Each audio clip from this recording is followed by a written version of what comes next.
It was the sound of my son's voice that woke me. Matty was shaking in my arm, mumbling the same thing over and over. His voice sounded tired, but urgent. Dad? Dad? I shifted and opened my eyes. The bedroom around me was dark. A slither of moonlight leaked in from the skylight on the landing, enough to pick out Matty's silhouette at my bedside. I tried to rub the sleep from my eyes as I pushed myself up on one arm. What is it, mate? What's going on? Dad, you have to come. I saw something. What do you mean? What time is it? I reached over to the bedside table and tapped my phone, bringing the screen to life. 2:48 a.m. I rubbed my eyes again.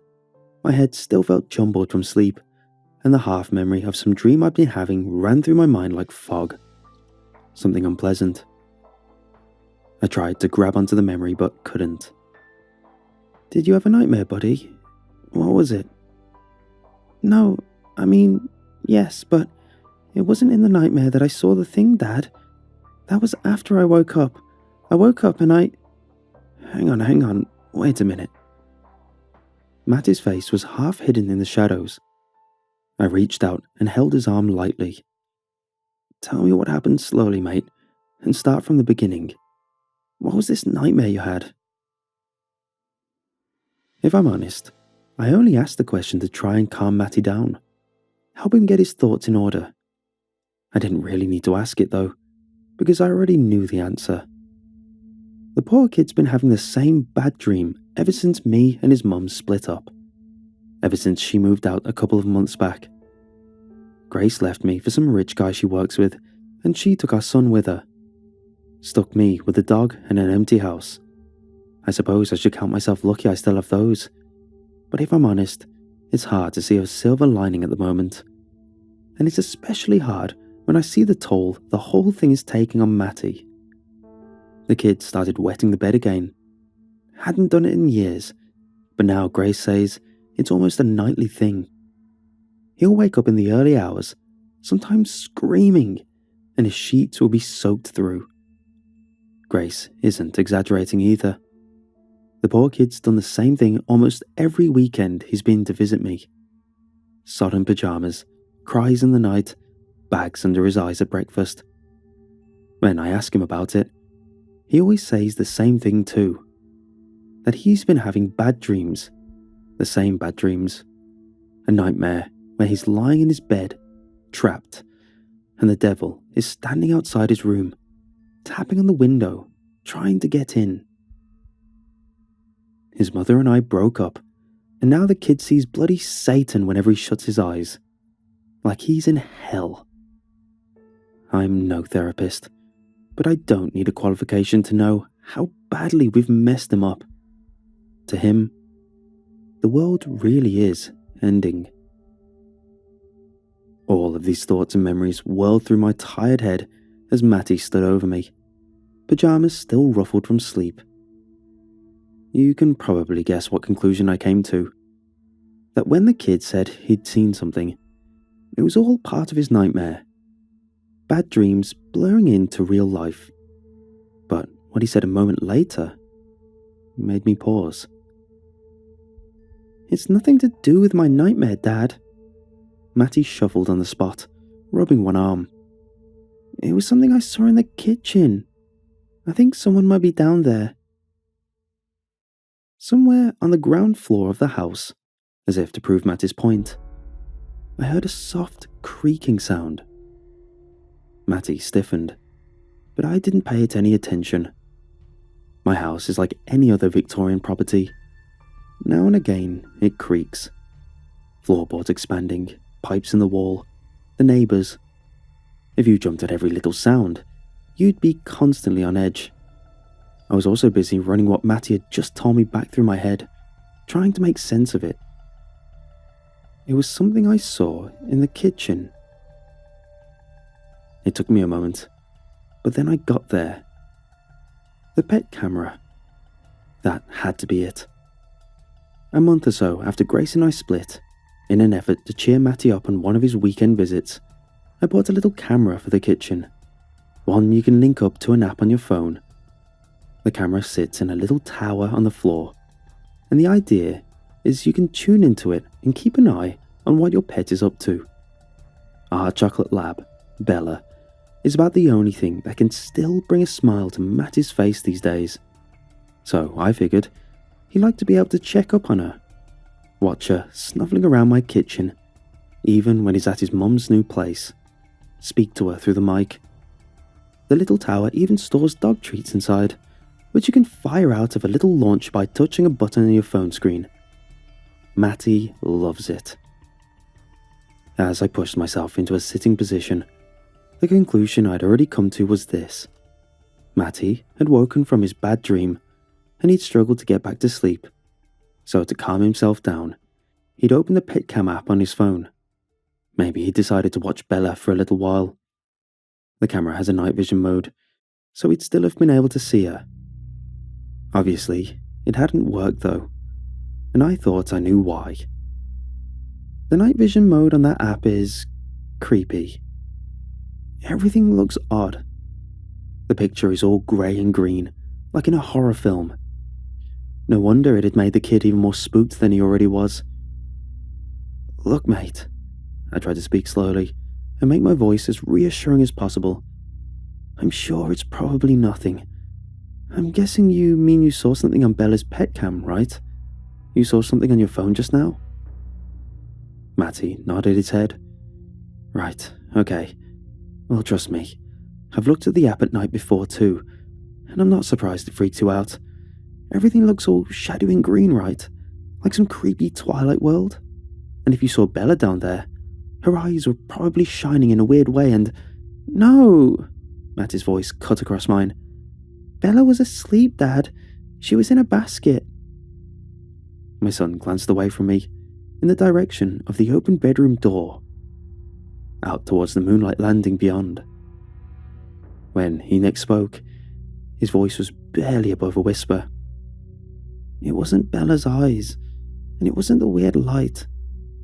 It was the shadow, Dad. I saw a shadow go past the camera, like something had moved in front of it and blocked the view.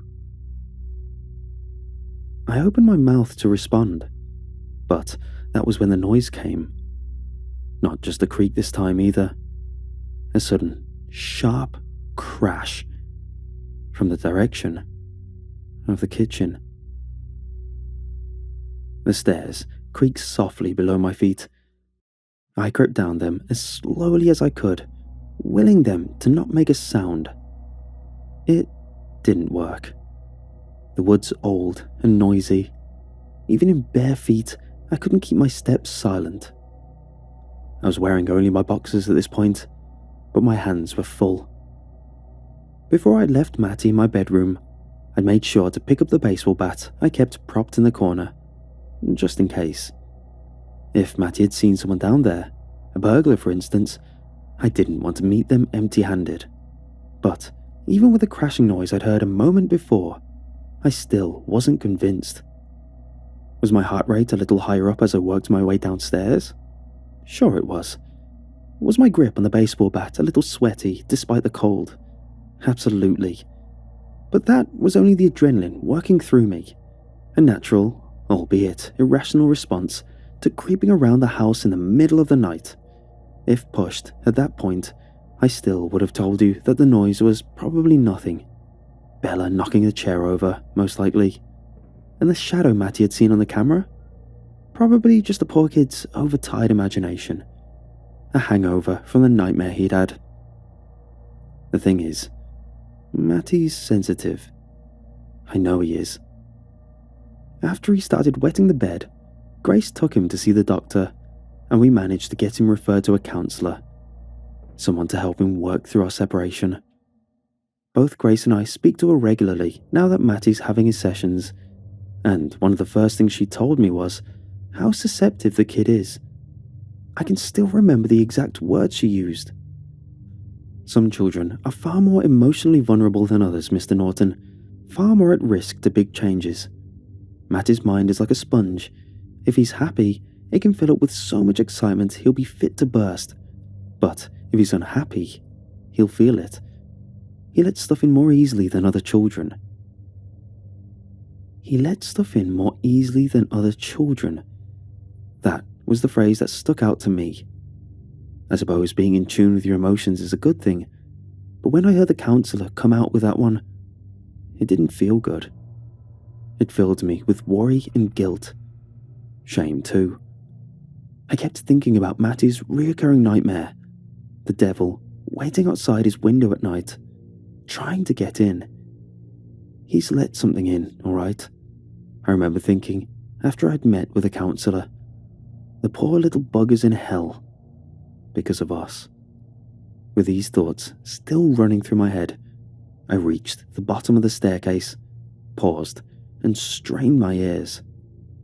The house around me was silent. No sound from Matty upstairs, and no sound from the kitchen at the end of the hallway. If Bella had knocked something over, she'd obviously settled back down again now. She wasn't making a peep. I thought about switching on the downstairs light, then thought better of it. Somehow, it didn't feel like the right thing to do. Even though the door to the kitchen was shut, any light I switched on would spill straight beneath the doorway. If anyone was in the kitchen, they'd know I was coming. There's no one in the kitchen, a voice in the back of my mind shot back. Don't be an idiot. You're as bad as the kid, getting yourself worked up over nothing. The voice was right, and I knew it. But, nevertheless, I still felt my hands tightening around the baseball bat as I started along the hallway. Just a little, just to be on the safe side. Halfway to the kitchen, another floorboard creaked beneath my foot. I froze in a pool of moonlight, strained my ears once again.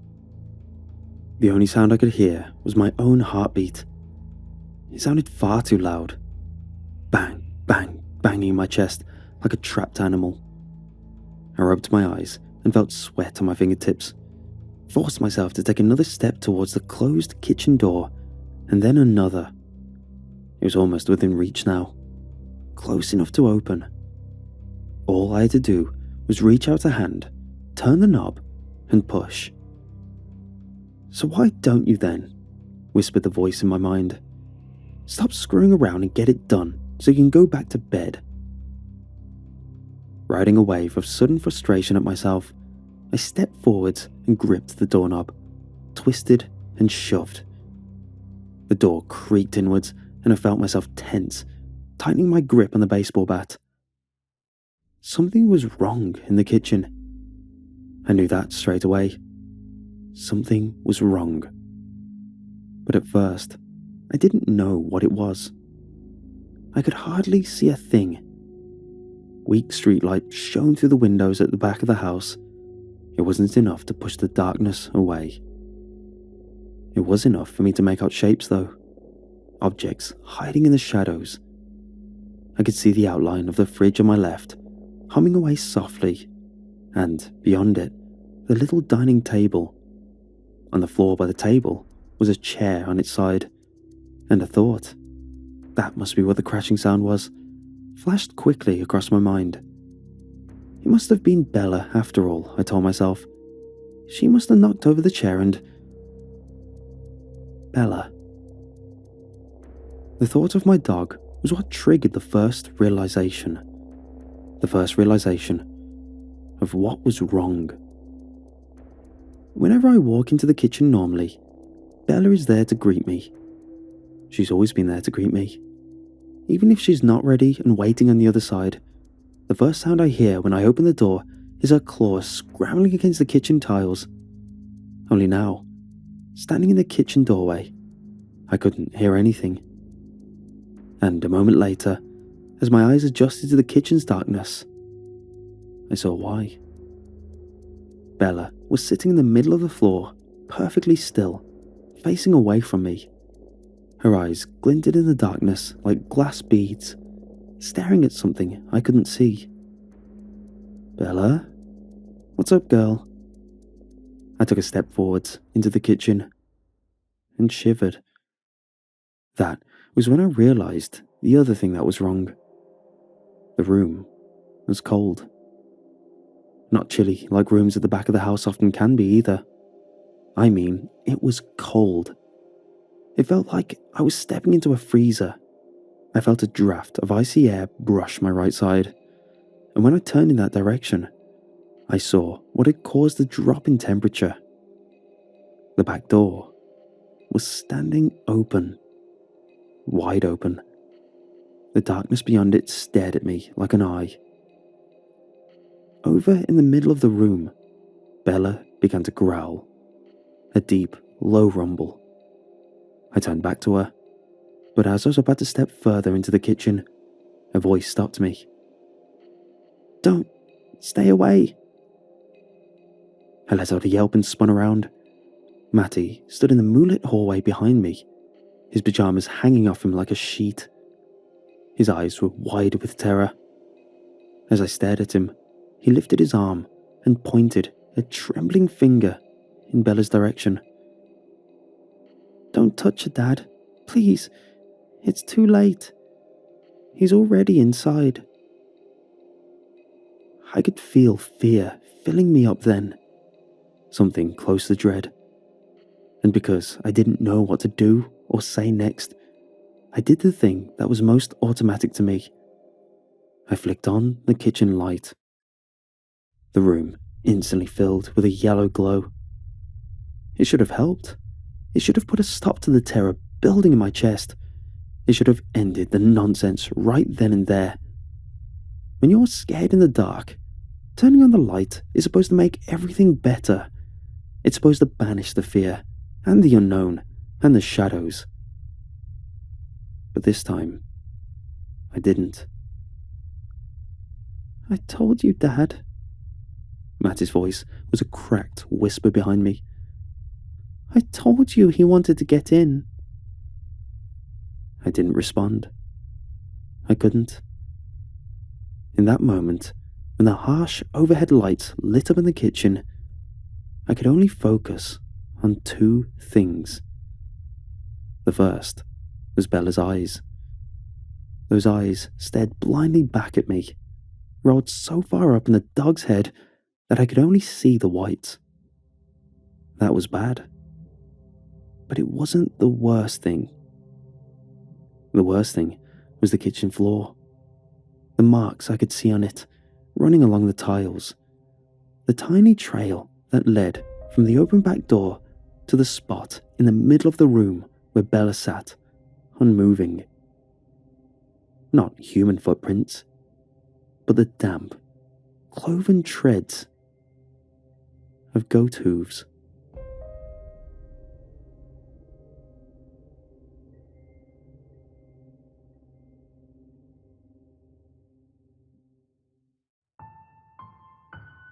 Each year, on December 5th, a person in my hometown is brutally murdered. The police are at a loss. With each victim, a poetic story is left behind. Below are the stories from the past 3 years. Frederick loved to smile, for he was always glad. Happy, warm and gentle, never ever sad. But Frederick had a secret, only one he knew. This man loved to strangle children. He turned them cold and blue. The townsfolk never found them, for he was very smart. Frederick took their corpses and pulled them all apart. It couldn't be young Frederick, everyone would say. He's a man of God. We always see him pray. The cold night came, and Frederick rested his head. But soon he heard a scratching underneath his bed. Frederick trembled as he looked, oil lamp in hand. On his bedroom floor, the demon had a plan. "Away with you, beast! The night is dark and long. You have no business here, for I have done no wrong." Krampus only laughed as he shook his rusty chain. He hung Frederick by the neck until he writhed in pain. The links constricted, digging into skin. Frederick then cried out, paying for his sin. He begged and pleaded until his final breath. With a beautiful snap, Frederick bled to death. Krampus hung him out to dry and all the townsfolk began to cry. But not the children, for now their souls were free. Under Frederick's body, the phantoms danced with glee. Greta loved herself more than she could bear. She never had enough and could never ever share. Want was never more, it was only need. Her envy grew, and with it came her greed. Greta needed more, but money wasn't flush, so she stole from her family. It gave her quite the rush. It is not enough, to herself she would say. I must have it all, there is no other way. Into her grandparents' home, Greta crept inside. They had many treasures, jewelry and gemstones pied, but when she looked about, wealth she did not find. Only ancient Krampus, with something on his mind. Greta shrieked and trembled, staring at his claws. She knew there would be no mercy from this evil Santa Claus. You shall have the riches, Krampus said with a grin, and he gave them to her, after peeling off her skin. Herman was a doctor, for that's what he would say, and every single patient they would have to pay. He cut and pulled and burned, and after he was done, for more he always yearned. This surgeon was a butcher who had a taste for swine.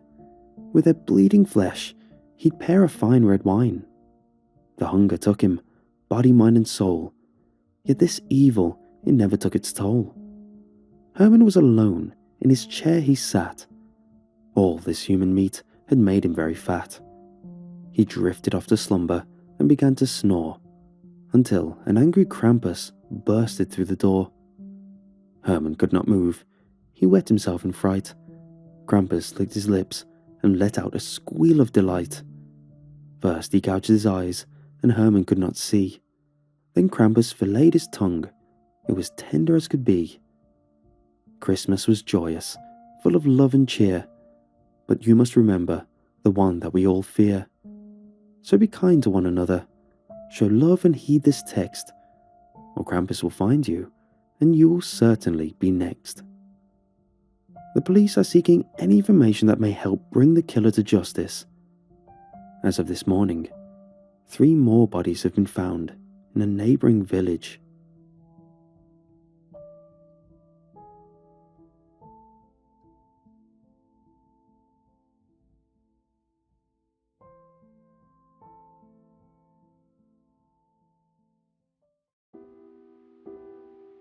The storm that destroyed Puelba took a week to build strength.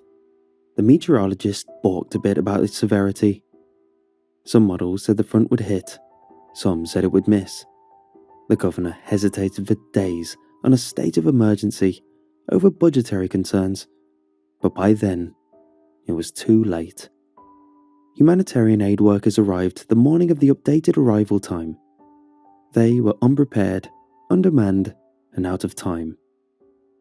I, unfortunately, happened to be one of them. By then, the media dubbed the hurricane a new name, Superstorm of the Century. It was devastating to see such an obvious tragedy before it happened. Most of the residents were poor families of the workers on the dock and in the shops. They lived in small and outdated homes, all downhill from gentrified McMansions built by tourists on the main thruway. The weather would be worse than any natural event in living memory. The wind alone would uproot their houses. The flooding and mudslides combined would sweep anything remaining out to sea. The rich could afford to rebuild or fly away for the weekend, but the locals could not. We knew people would die. You always expect death in these kinds of situations. The question then was how many? My group spent most of the afternoon in town, where we guided folks to the emergency shelter located at the top of the hill. Some residents came willingly, with children, dogs and cats attached. Others refused to even talk. My partner and I finished the evening in the neighbourhoods, canvassing door to door, begging people to reconsider the risks. We explained repeatedly that, once the storm landed, we would not be able to help anyone left outside the shelter. They would be on their own for the night. Half the town's population listened, the other half didn't. The sky darkened sometime before nightfall. My partner walked back to the shelter at the first sign of rain clouds, but I insisted on staying out because there were still houses remaining on our route. I remember that critical moment well. The moon stood out like a beacon for rising waves as foaming seawater lapped closer and closer to shore. The beachhead disappeared under the tide.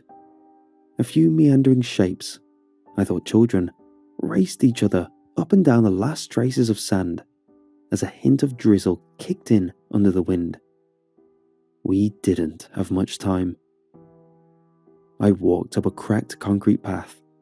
Pretty palm trees, foreign beasts, which once welcomed vacationers and honeymooning couples alike, slowly swayed with ghostly hints of incoming wind.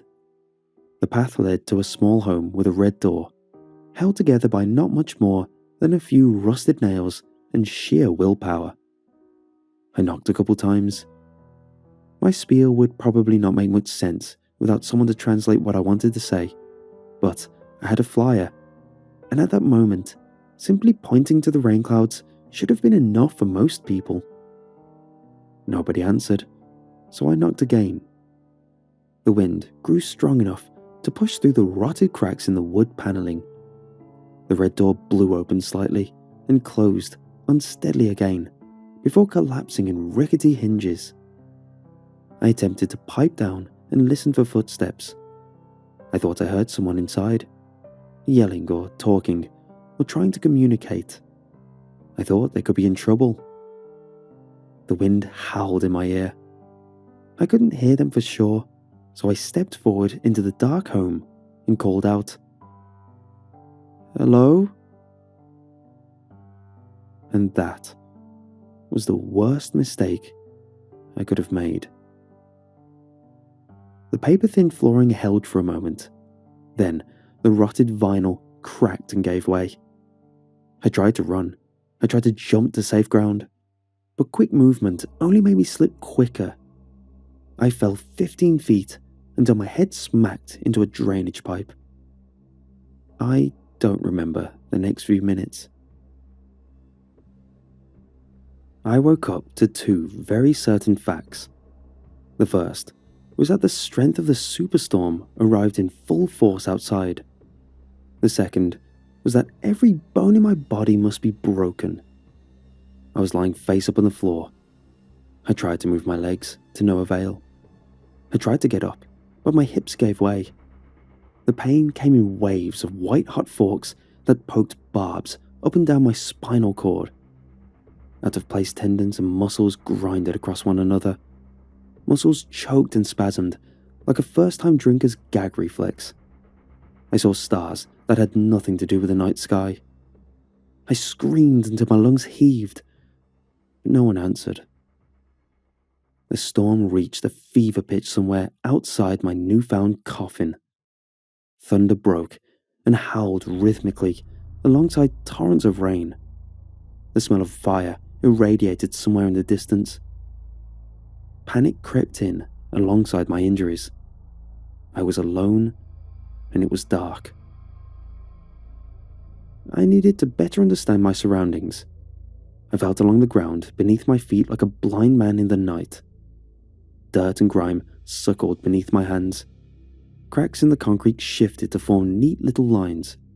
An inch of water covered the floor, maybe more. I reached out further and felt the wall. I extended my arms upwards to the best of my ability. My nerves groaned in response, but the wall kept going up. My eyes were dried and caked with blood from the head wound. I rubbed them open, just enough to see a light. I thought it could be the light that led me to the home. I wanted to run towards it, but my useless legs refused to cooperate. And so, I waited, conserving my energy, listening to the symphony of anarchy above. The rain eventually found its way inside. A slow and steady dripping somewhere to my left, gradually transformed into a waterfall. Filthy flood bile washed over me to fill the basement like a basin. Salt and dirt mixed horribly with spit in my mouth.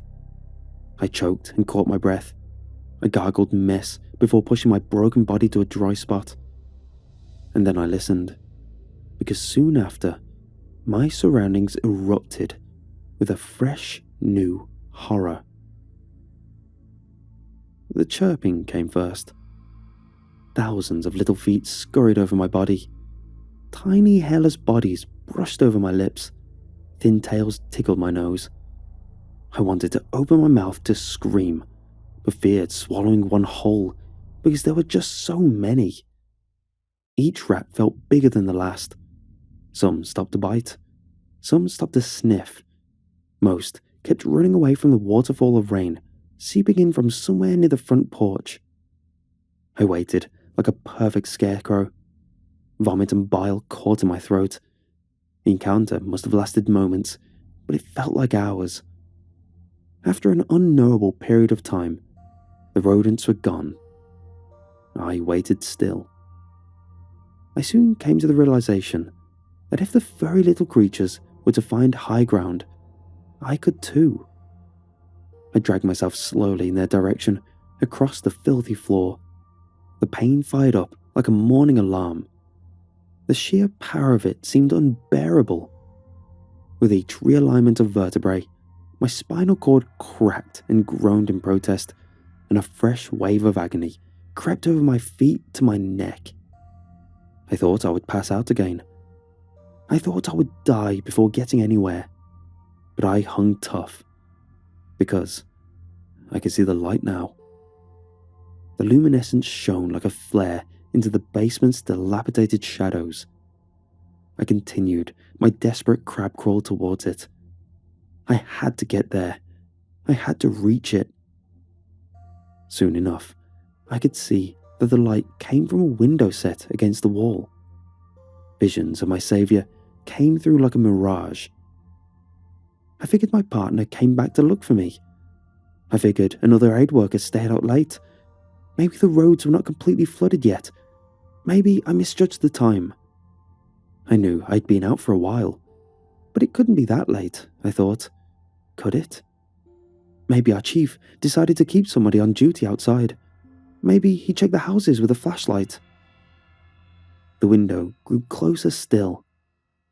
I could not have been more than 4 feet from the ground.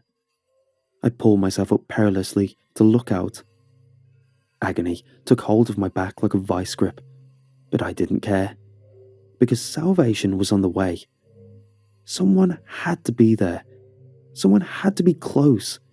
The window was positioned downhill and protected from the lapping floodwater below. I rubbed my eyes again and focused with newfound hope, before the truth crushed my dreams haplessly. The light came from a small boat. The dinghy drifted lazily in the small current that once was the road. I screamed out to it, pounded the glass so hard my hand throbbed in protest.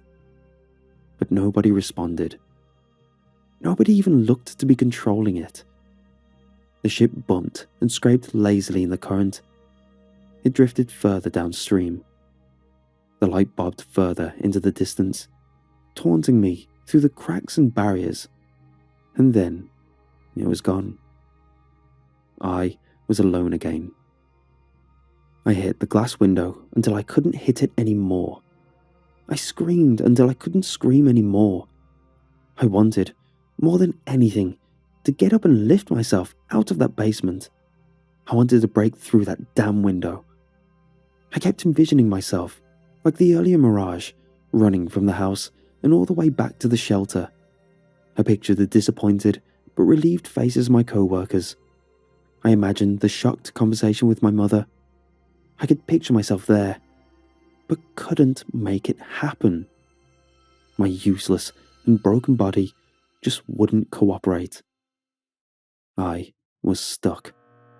I found myself a chair. The rain continued to fall. The wind continued to howl. And then my consciousness started to slip again. I don't know how long it was before the voices, I woke to find the water level at my waist. Couch cushions and VHS tapes drifted past me like seaweed. I trained my ears to listen for something, anything that could become my last chance at life. The humming of the storm echoed off the walls, and then came the shouting. I couldn't believe it. I crab swam myself back to the window. The ache in my back lit up like a Christmas tree. My neck cracked like a knuckle with each stutter step forward, but I pushed the pain to the back of my mind and fought forward through a mouthful of seawater, dirt, and crap. I lifted myself up and clung to the moulding, and I looked down again into the street. A small family trudged through the storm. The storm made it impossible for them to stand upright. A young girl tripped and fell. The mother wrapped her arm under hers, and they continued forward. They passed by my tomb, and I tried to call out for them. I tried to scream again and again, but that proved to be a useless effort. The roar of the storm and the covering of my tomb erased my cries. The family marched onward, half swimming and half walking, shouting themselves into the wind, begging anyone who would listen to help. Please help. A shadow approached behind them. My first assumption was that it would be rescue workers. My heart leaped out of my chest as the familiar shape of another human cut through the waves past my window. The man wore a wetsuit of some kind. A black mask covered his face. I slammed the glass harder, hoping it would break, hoping he would see me. The shadow was only inches behind the family when they noticed. The father dropped his bags. The mother threw back her head gleefully. The man shouted a couple words at the family. The rest happened quite quickly. The young girl fell under another wave. Her father reached down to grab her. The man took the opportunity to do something unspeakable. He produced a long bat from over his shoulder. He reared up like a batter in the box, and without warning, he swung it forward so hard that the poor mother didn't even have time to scream. He pulled back and struck her again, then again and again. Finally, the woman's hapless, bloodied body fell into the current like driftwood. The husband, of course, tried to fight. He swung once, belligerently with a left hook, which the perpetrator quickly dodged and parried. The man in the mask snapped his head forward like a cobra. Then he wrapped brick-like hands around the husband's neck. The two of them struggled there, fighting each other in the current, before the victim finally went limp. He too fell back in the river like driftwood. The daughter resurfaced somewhere down the block. Her pink backpack bobbed listlessly in the waves. I screamed and pounded at the window. I begged for her to hide. I begged for her to swim away. I slammed the glass until my fists formed nice purple bruises. Then I slammed it some more. Blood and bone poked out of existing bruises and cuts, but I kept hitting. The girl started to swim. After a moment, she was around the corner. After two, she was gone. I looked in the water for the man in the mask, but the world soon lost its colour. The bruises on my hand formed into stars. I woke up to a door opening. I moved my lips to shout, but the seawater sealed them shut. Just as well. I listened instead. Light footsteps entered the house. The owners click-clacked their way gleefully around the sinkhole, paused, and continued toward the back. And then they spoke. Hello. The word sounded inhuman, almost like a joke, almost like an abusive husband coming home to a wife after work. A tone of disrespect, a high snarl hinted underneath. He was mocking me, or at least mocking anybody who might be stuck like me. I didn't take the bait. The footsteps moved closer to the edge of the sinkhole. I held my breath and disappeared underwater. I waited there, longer than even felt possible, nearly drowning, afraid of who or what might be staring down from above. I surfaced to the closing of a door and the ending of a sentence. More. I hurried back to my lookout. The flood erased any trace of the city streets. Tips of houses stuck out like swords in the waves. The rain slammed the surface ever as effortlessly. Lightning illuminated the carnage. My window was positioned down a massive hill, and therefore elevated above the water, but even that risked overflowing. I squinted to find the same familiar shapes under the surface, to no avail. I turned to my left and saw a pink backpack bobbing in the current. I feared the worst. Maybe the man killed her already. Maybe he chased after her and came back to kill me. But after a moment, a black mop of hair surfaced and the backpack moved further upstream. She looked lost. She could swim, and swim well, but the current had a mind of their own. Each swell threatened to pick up a tiny body and toss it down the road. The ocean gurgled ahead and begged for more victims. She wouldn't last much longer. Neither would I. The flood in the basement inched up to my neck. My broken body acted on instinct. I slammed into the glass one more time with a closed fist, with all my might, and nearly screamed from relief as it finally gave way. I allowed myself to be sucked out from the pressure as shards dug giddily into my unmarked skin. My blood left a red taint in the current, but screw it, I thought. There was more than enough of that to go around. One more wound to the pile. The vacuum of water escaping the house created a distraction in the street. The man in the wetsuit appeared by the concrete path of my tomb. He held onto the house for support, then jumped in the river and swam downstream. I waited a moment, my crippled arm grasping a tree root for support, before he disappeared behind a row of houses on the adjacent block. I jumped in the water and fought the urge to scream. I devoted every remaining ounce of my strength to the pink backpack. Each stroke forward felt like agony. My shoulder clicked, my neck ached. By the time I arrived in the alley, the girl appeared on the verge of passing out, and so was I. A thick gash leaked fluid from her forehead. The string of a backpack caught on the porch. I grabbed my knife to cut it free. The girl regained some awareness at the sight of the blade and screamed. The sound was shrill enough to carry over the wind. She looked at me with wild eyes. She tried to fight. She tried to slap. I attempted to tell her that it was alright. It's okay. We just needed to get to the shelter. But we didn't speak the same language. I pointed desperately to the tattered badge on my decrepit jacket. Help! The girl calmed a bit. She nodded. She pointed in the direction of the adjacent block and struggled to find the right words. Bad man. I nodded back. The girl considered this for a moment.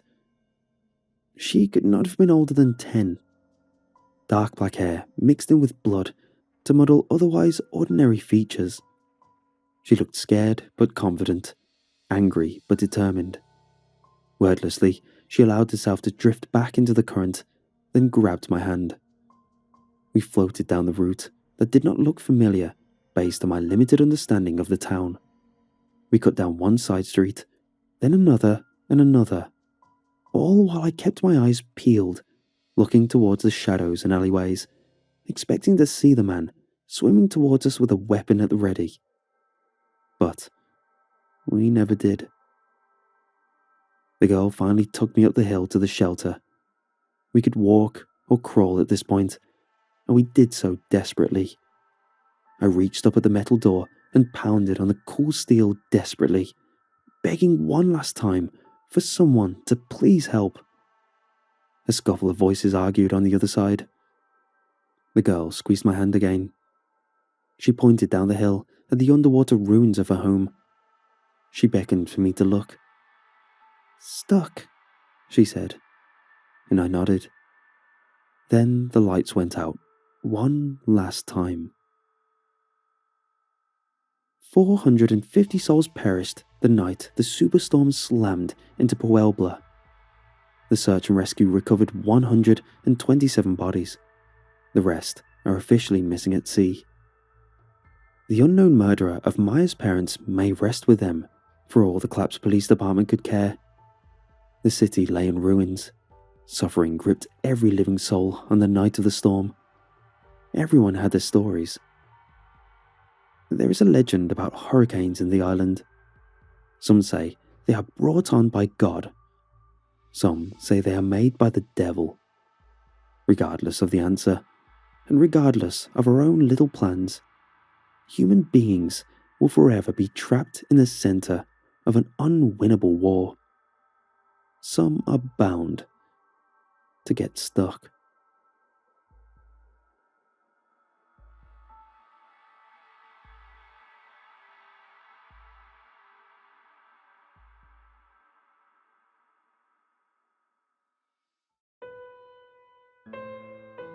I have never in my life owned a dog. I am 22 years old and I've never had a pet dog. No, to be more precise, no one I've ever known has owned a dog. In fact, there aren't any dogs at all in the town I grew up in. Not a single person owns one. Not a single person owns one. And there most certainly haven't been any roaming the streets of the town either. Had it not been for the internet, I wouldn't even know they existed, or could be kept as pets. Growing up, I asked my parents a few times about getting a dog, only to have the subject dismissed or redirected. Each time, they would squirm uncomfortably, like I was asking about sexual positions or something, so I learned from their reluctance and awkwardness not to ask about it.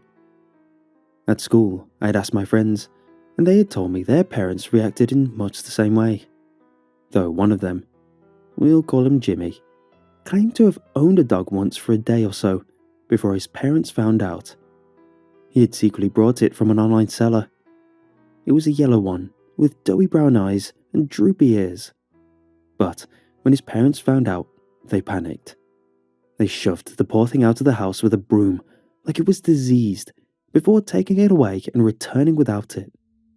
He said he didn't know what they did to it, but we both fell into an uneasy silence as we come to the same conclusions about what could have happened. For a while after that, I forgot about dogs. I stopped looking them up, and it wasn't until I started college that I remembered them. I happened to see a poodle walking with someone and asked a friend what it was. At first, she thought I was joking, but the look on my face showed her I wasn't, and she explained that it was a breed of dog. This reignited my interest, and I decided that at summer break, I was going to adopt a dog to go home with. Naturally, I was abuzz with excitement. I spent countless hours reading up on the best ways to care for a dog, how to train them, and more importantly, what to expect from a dog. Initially, I poured through breed references, trying to work out what breed was right for me, before realizing that if I got one from a shelter, it would be saving a life rather than ordering one. When the day finally arrived, I made my way to the rescue adoption agency, overflowing with excitement, only to have it evaporated when I actually saw the kennels. It was loud and smelly, with dogs barking and jumping up at the mesh caging that contained them. Basically, it wasn't all the free-roaming outdoor sanctuary I'd imagined it to be. To be honest, the way some of the dogs lunged at the wire scared me a little, and I instantly had doubts. Were my parents so afraid of dogs for this exact reason? Nevertheless, I made it almost right the way to the end of the cages before a dog caught my eye. He was a large, black and tan dog with no tail and attentive ears. He sat perfectly still and silent, only following me with his gaze. I knew right then that this was the dog I wanted. When I informed the adoption lady, she looked at me like I was crazy.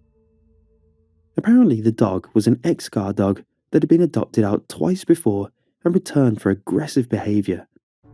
She asked if I had any other pets or small children, though hardly seemed reassured when I told her that I did not.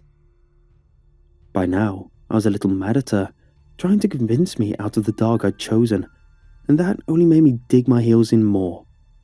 He was the dog for me. I was certain.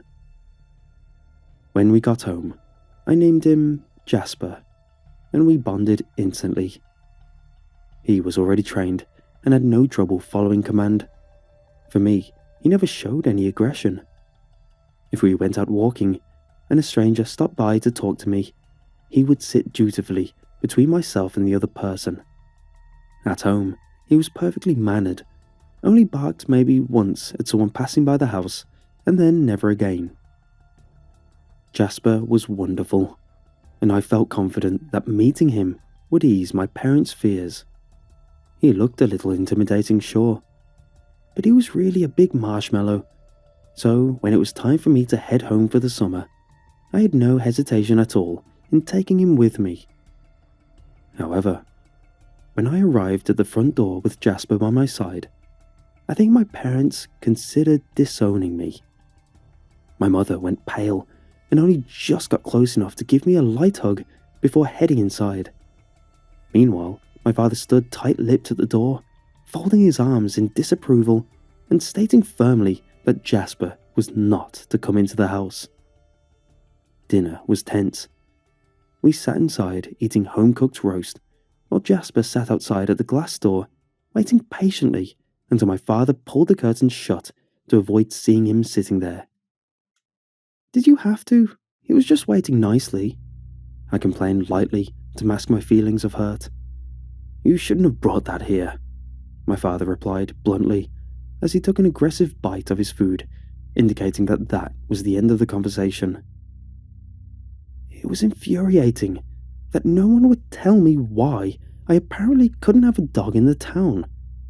I started to think that maybe no one actually knew, that for generations upon generations, dogs were banned for some trivial reason that no one genuinely knew anymore. The rest of the evening went by in much the same manner. My mother was happy to see me, but concerned over the dog, and my father maintained his disapproving tone. However, it was after lights out that strange things started to happen. Jasper, of course, wasn't allowed inside, so I waited until I was sure my parents were asleep before I pulled on my dressing gown and snuck out to get him. I didn't really care if my parents found him still in my room in the morning. Perhaps then they might even see that he's harmless. Outside, it was brutally cold, and I pulled my gown more tightly around myself as I softly called for Jasper. My breath steamed up in the air ahead of me, and I shivered in no time at all, which made me a little annoyed that Jasper wasn't coming to me with the usual speed I'd come to expect. "Jasper?" I called more irritably, straining my eyes to scan the darkness of the backyard. It wasn't a terribly big backyard, but trying to spot a black dog towards the back of it on the near moonless night was proving difficult. Then, a low growl came from the darkness. I felt a chill run down my spine. Jasper never growled at me, and I didn't know which thought terrified me more, that it wasn't Jasper growling, or that he was growling at something I couldn't see. Regardless, plucking up my courage, I said into the gloom, "Jasper, it's me." My voice trembled slightly, a combination of the cold and my uncertainty. I thought then that I could see the vague outline of Jasper standing a few feet away, so I took a tentative step forward. However, as soon as I went to move, I bumped into something. Startled, I realized it was Jasper sitting at my feet. He probably had been since the first time I called, and I just hadn't noticed because I was too busy staring at the shapes in the dark. Unsure, I looked back to the silhouette in the yard. It hadn't moved, but it wasn't gone. My breath caught in my throat, and I stiffly tried to shuffle Jasper and myself inside. I didn't know what was out there, and I also didn't want to know. Once we're inside, I locked the door securely and made sure the curtains were closed. When we returned to my room, I got back into bed and Jasper curled up on the bed in front of my legs just as he always did. In my mind, I was already trying to dismiss what I had experienced. Jasper had just growled because he couldn't see me clearly in the dark, and the shape I saw was just because I couldn't see well in the dark either, right? That's what I told myself to get to sleep anyway. Unfortunately, it wasn't too long after I'd gone to sleep that I was awoken by Jasper growling deep in his throat. Groggily, I turned to look at him, where I could see, in the light of my phone, that he was half sitting up, fixated on the door. I felt myself instantly begin to freeze up in fear as I followed his gaze. My door was open just a crack. Beyond it was pitch blackness.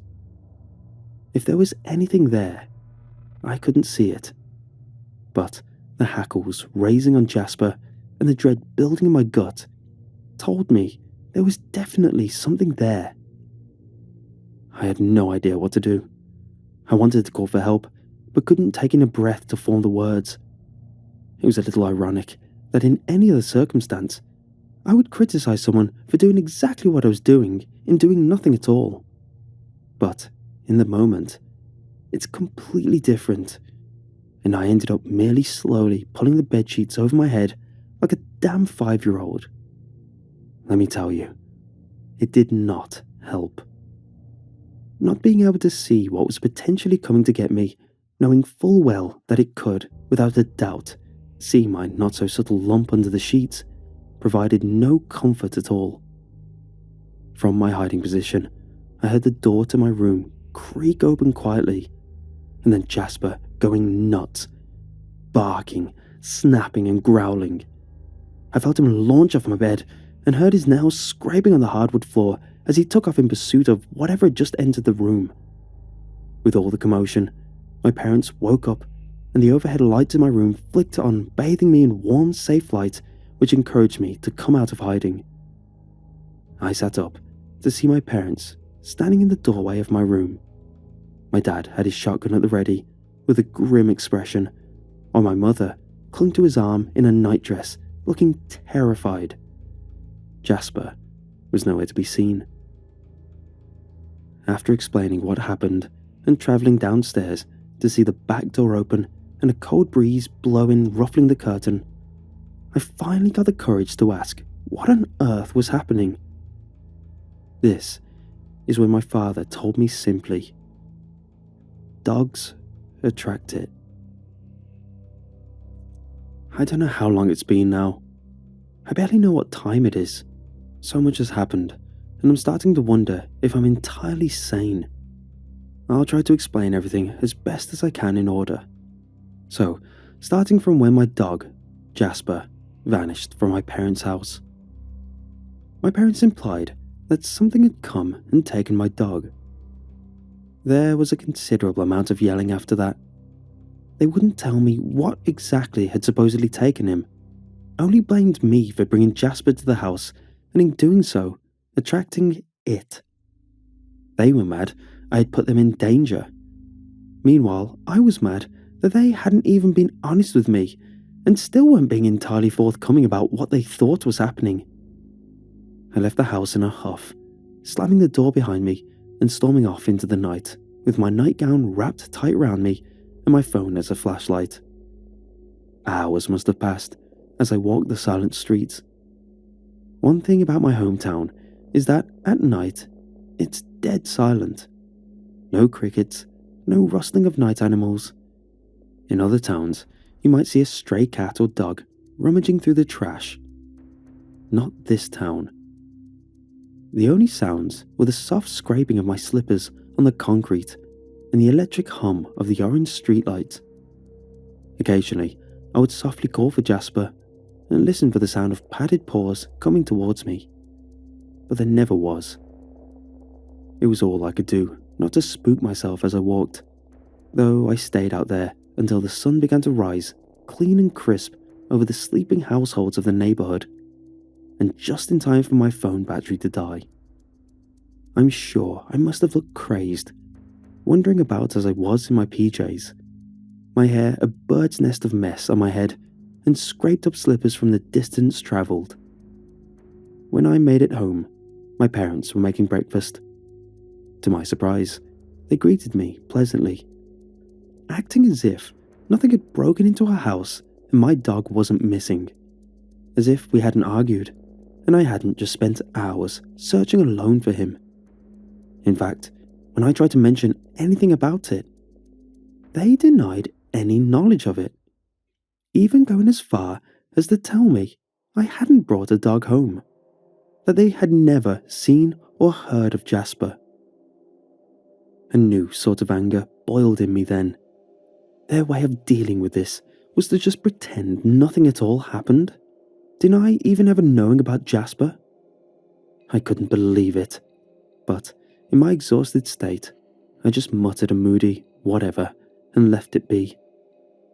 We ate breakfast in a tense state. They tried to make small talk, but I shut it down at most opportunities and then went for a nap. While I slept, I dreamt of Jasper.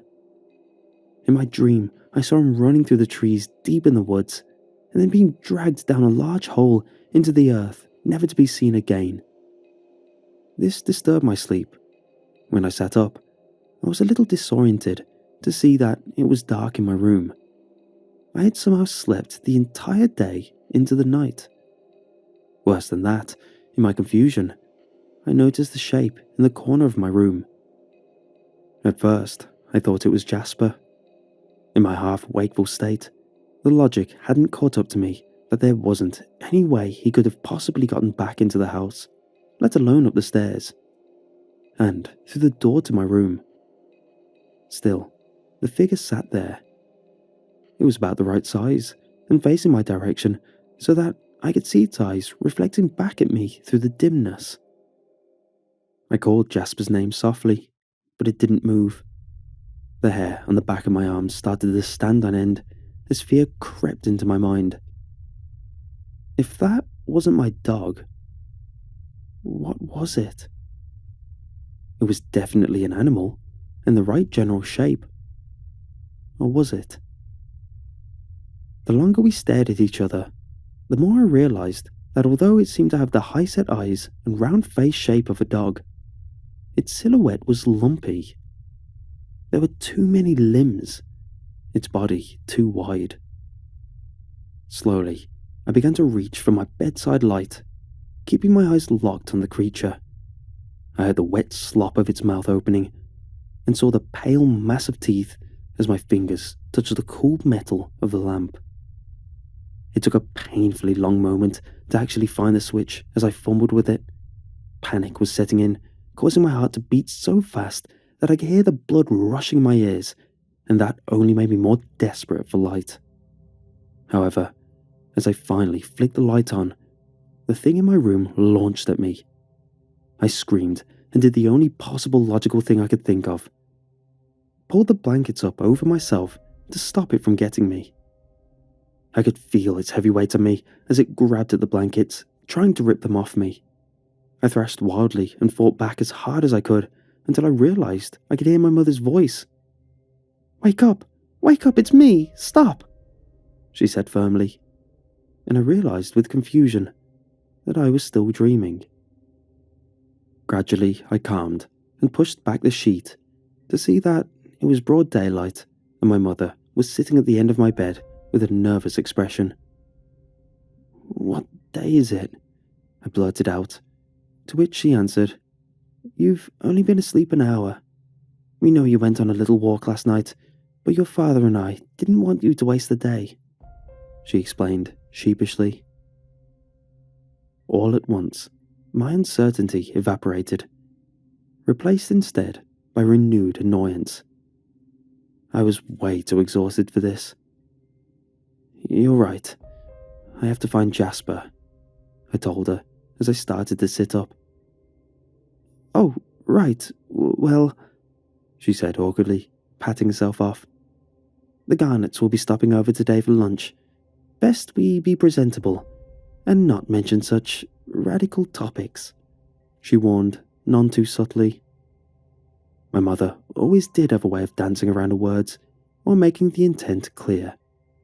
I was to be home for lunch, dressed nicely, and not mention anything about a DOG or, heaven forbid. Once she had left, though, I decided on making up some flyers and printing them off discreetly.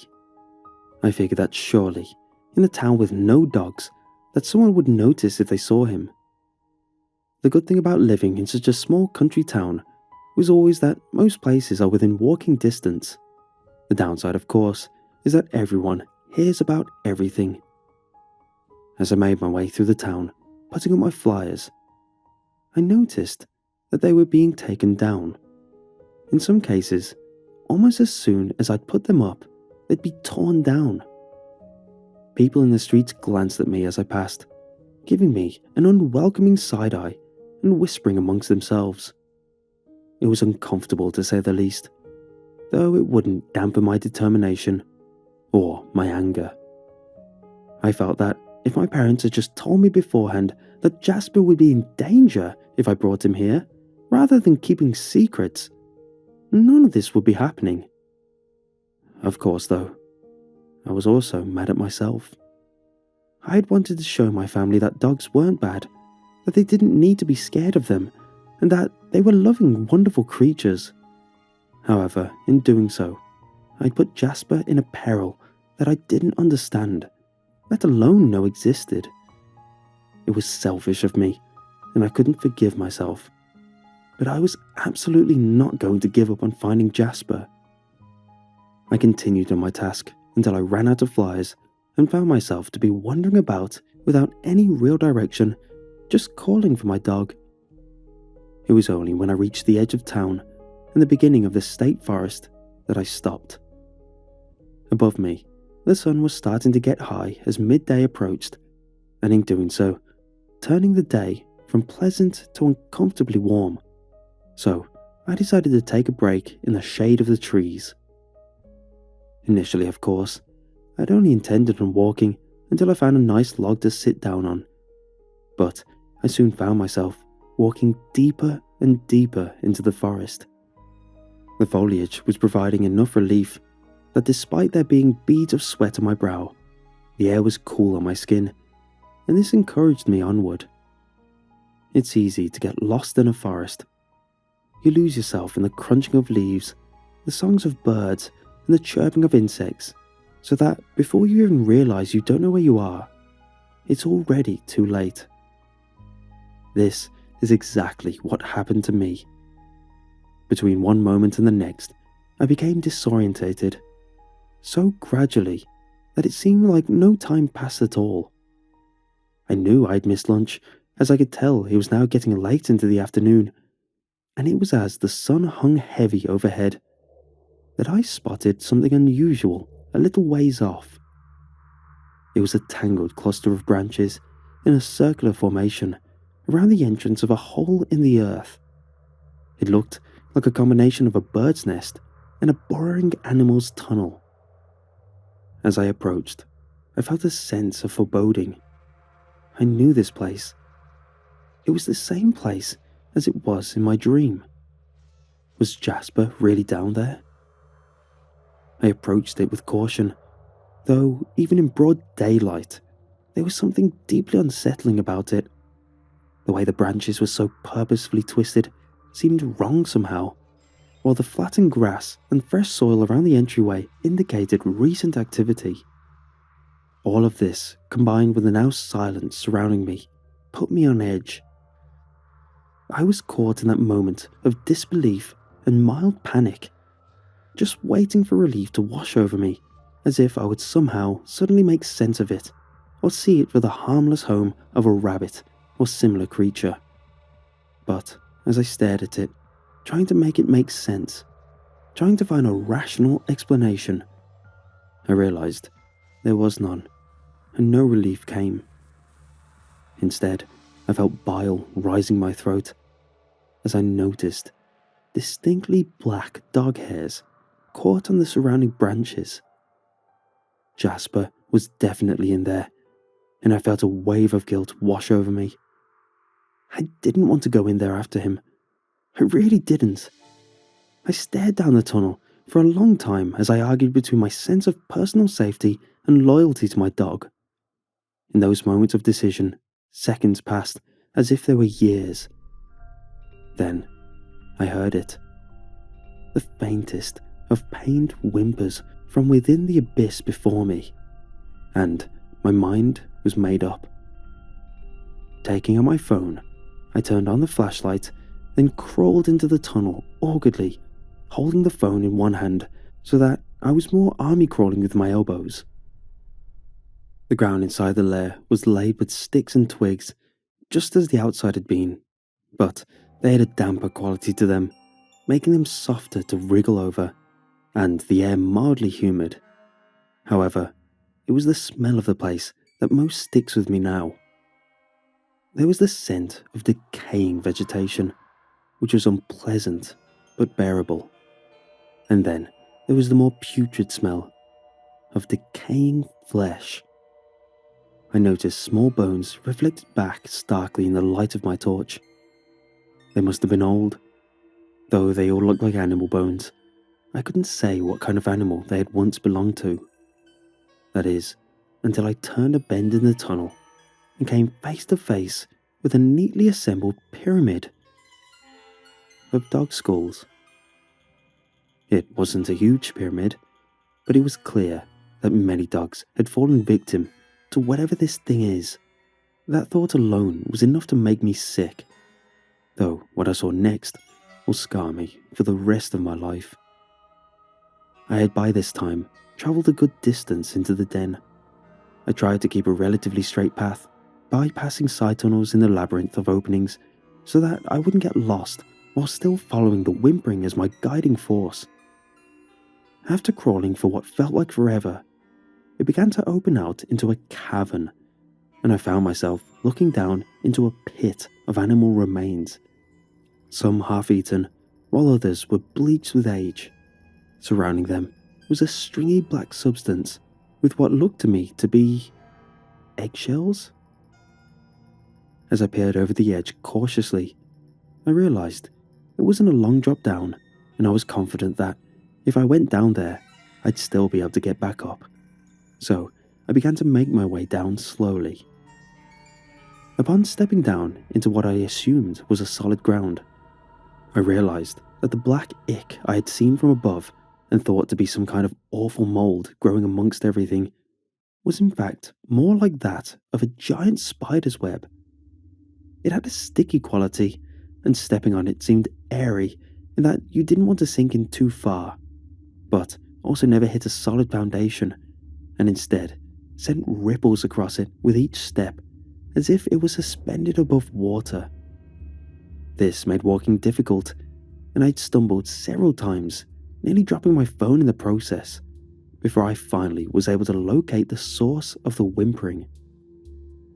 It was to my relief and simultaneous disappointment. Not Jasper. Instead, it was a small Maltese cross of some kind, whimpering in fear and agony as it struggled in a sticky threads. The damp webbing stained its white fur in places, and I wasted no time in trying to free it. However, as I manhandled the entrapping substance away from the poor thing, it began to writhe in an unnatural pain. I noticed beneath my hands, and from under its skin, I could feel lumps raising up until they bulged large enough to push up the fur. The lumps were about the size of golf balls, and, to my pure horror, I realized they were moving. Something in the lumps was wriggling around. Disgusted, I recoiled slightly. I didn't know what to do anymore.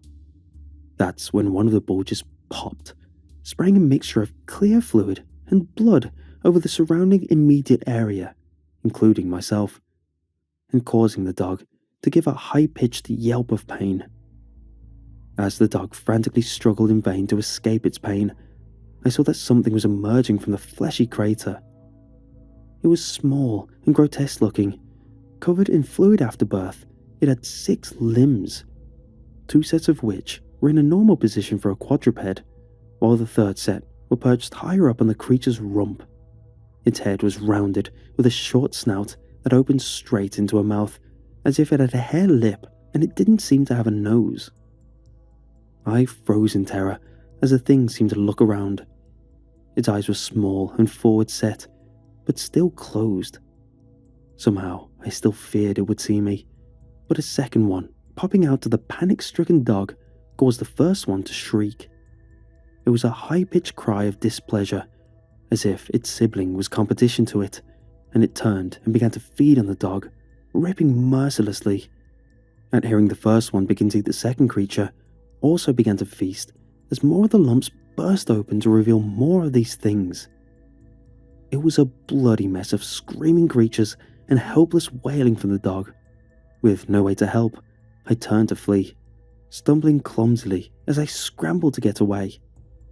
I hardly noticed that the clear liquid I had been sprayed with was now turning black as it reacted with the air.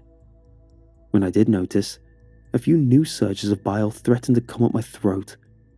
I was scrambling through what was undoubtedly years' worth of afterbirth and the remains of their first meals. When I reached the shelf I had come down from, I was just about to throw myself up into it when something caught my attention. The web was vibrating at even intervals, with the footsteps of something large moving across its surface. I froze a moment as a new wave of terror filled me.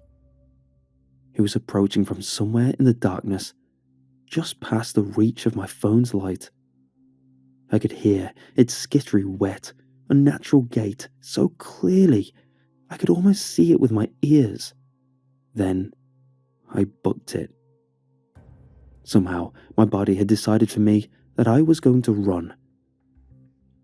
I hauled myself up the small ledge and crawled like I was possessed back through the tunnels. Looking back, I realized it was pure luck that I went the right way, and the cool night air met me with a refreshing gust of pine-scented wind. I didn't stop there, though. I knew it was in there, probably realizing I'd intruded on its nest, and it was now surely coming after me with vengeance. Knowing it was probably coming for me gave my feet wings.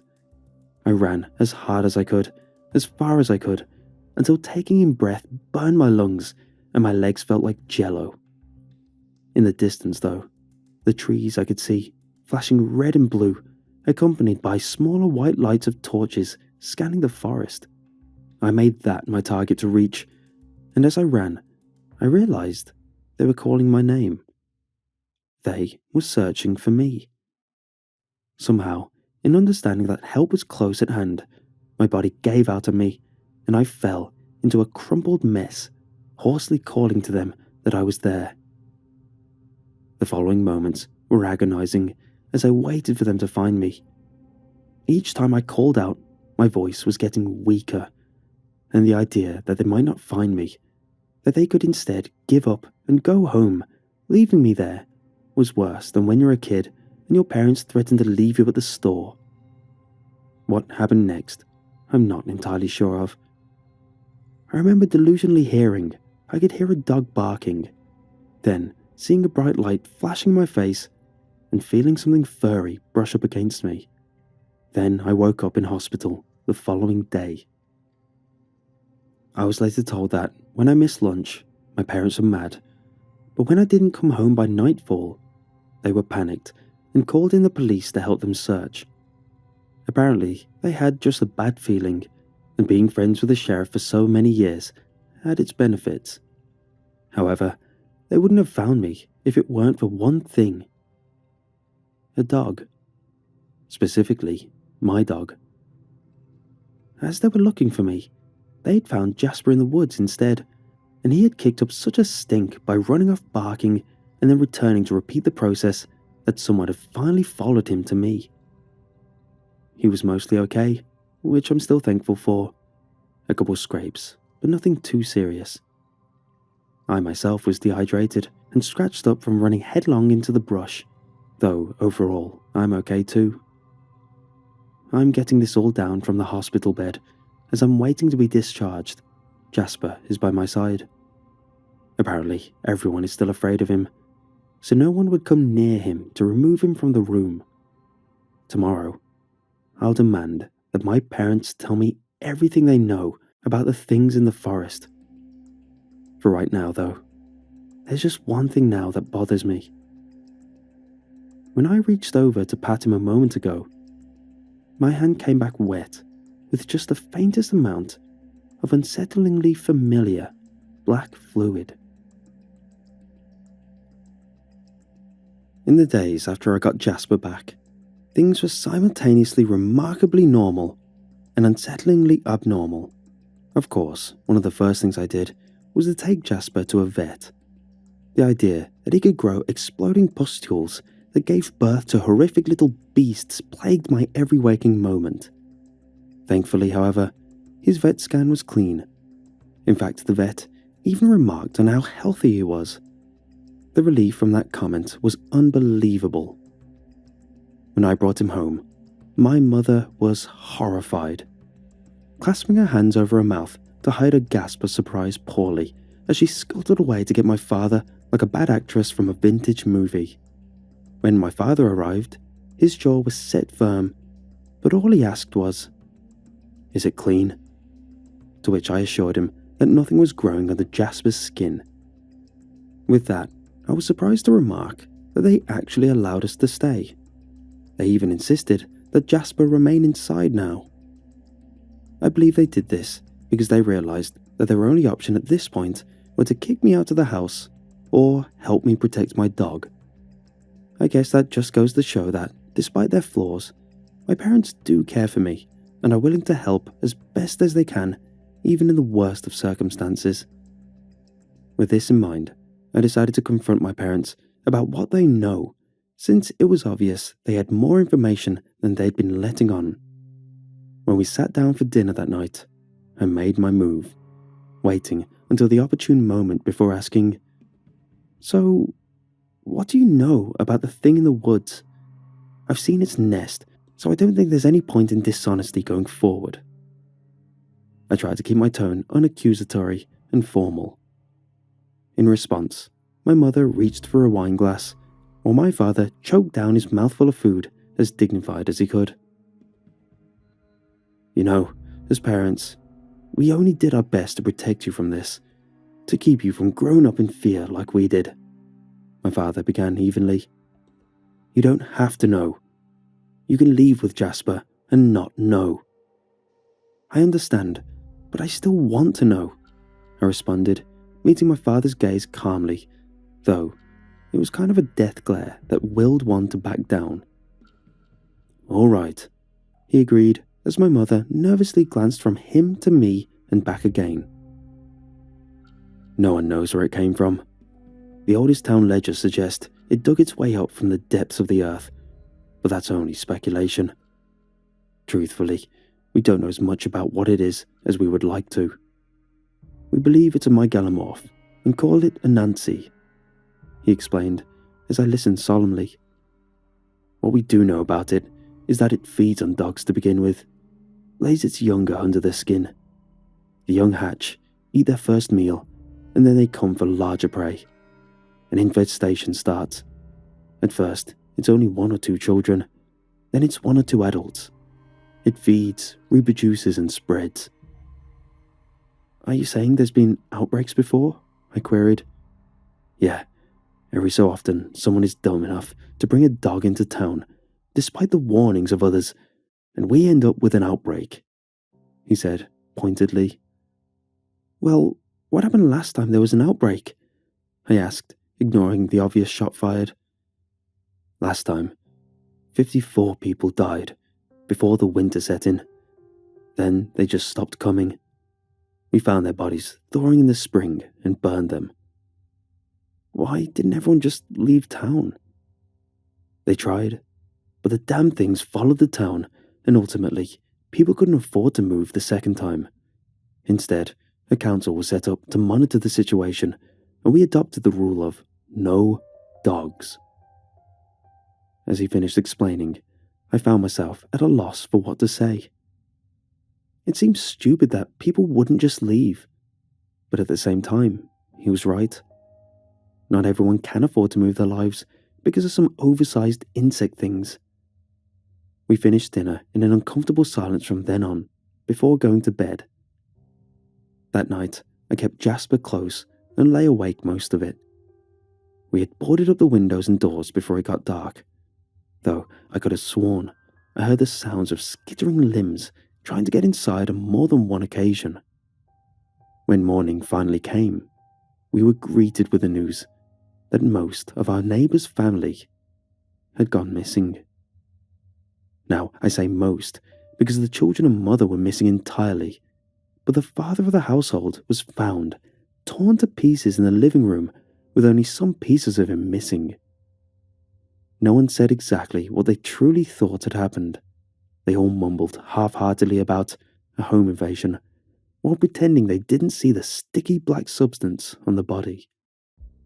It was then that an unusual sense of guilt came over me. I felt as though I had caused this. After all, I'd been the one to bring a dog to town, and I'd seen the nest. I worried that I angered the monster, imagined it and its hordes of offspring rising up like a great sea of writhing masses coming to take and consume every man, woman, and child. It's safe to say the regret and doubt were filling the gaps in my self-assurances when suddenly I had a thought. A very, very bad idea wormed its way into my mind. Kill it with fire. I mean, why not? I knew where its lair was. How hard could it be to blow it up? I turned from the nervous gathering of people and went straight to my task.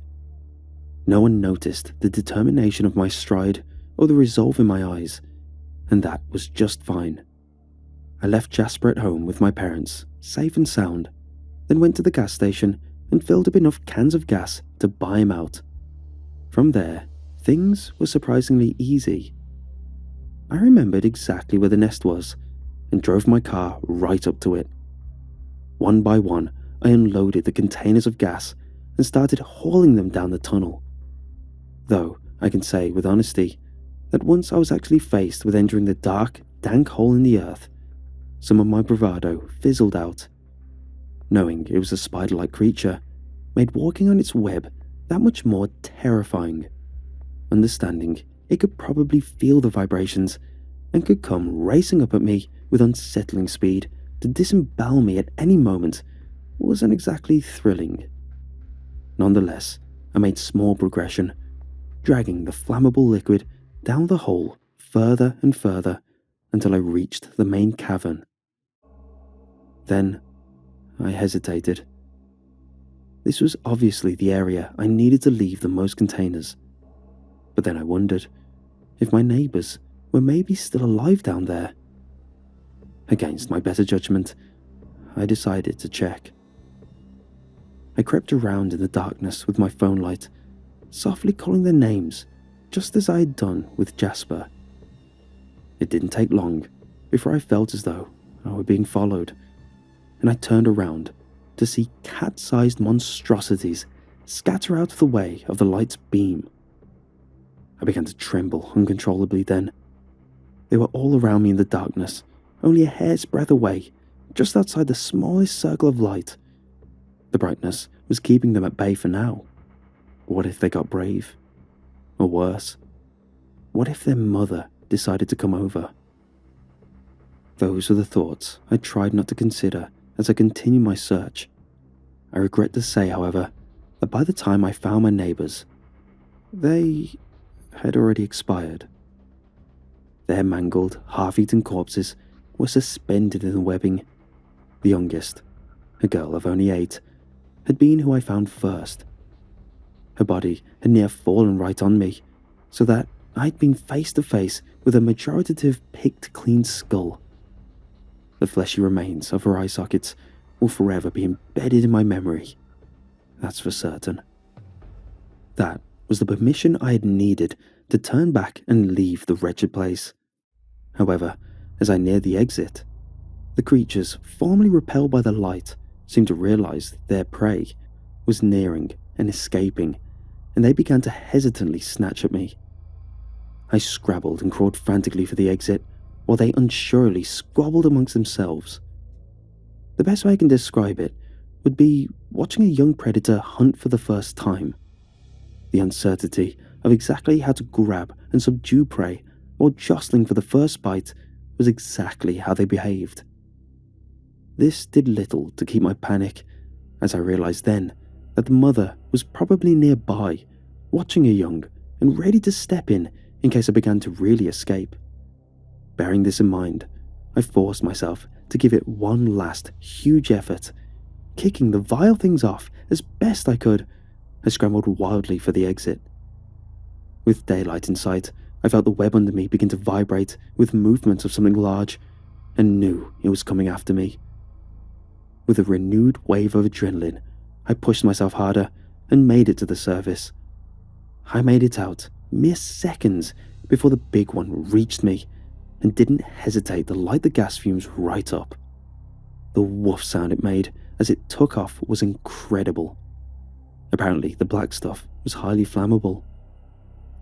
Unfortunately, my victory was short-lived, as while the babies seemed to scream and burn, Anansi still came for me. Its horrible form rising up, half on fire, but so full of pure hatred that it pressed on toward me with murderous intent. I hurried to my feet and sprinted for my car. At the time, I didn't have any plan. I just expected that the metal and glass of the car would protect me somehow. I was wrong. As I fumbled with the keys, it launched into the bonnet of my car, scratching the glass as it clawed frantically at me. However, as soon as I had the ignition, I floored the gas pedal. The car lurched forward as we crashed directly into a tree. Thankfully, in doing so, the creature was crushed between the tree and the bull car, leaving its lifeless body oozing a watery, reddish fluid that I can only assume was its blood. And the car totaled. The walk home was both satisfying and painful. I limped most of the way actually, since the steering wheel crushed into my knees with a crash impact. Now, like many of you, I thought this was the end of it. I made it home, and council members confirmed the nest was gone. Weeks passed. Jasper got a medal for bravery, and the town slowly started adopting dogs. Everything seemed fine, until I went back to college. I'd been absent-mindedly listening to the news while I studied, with Jasper asleep beside me, when one headline caught my attention. Local family missing in suspected home invasion. The town in question was the one over from my hometown, and I couldn't help but notice the black, sticky webbing visible inside the victim's home.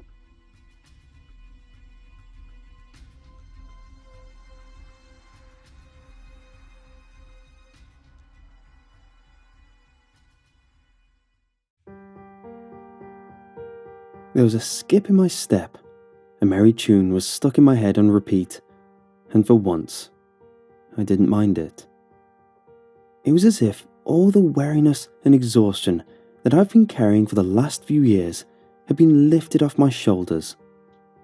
There was a spark in my eyes, and a permanent semi-smile glued to my face. I felt like Atlas, passing off the heavens to Hercules so he could frolic in Hera's garden for a day.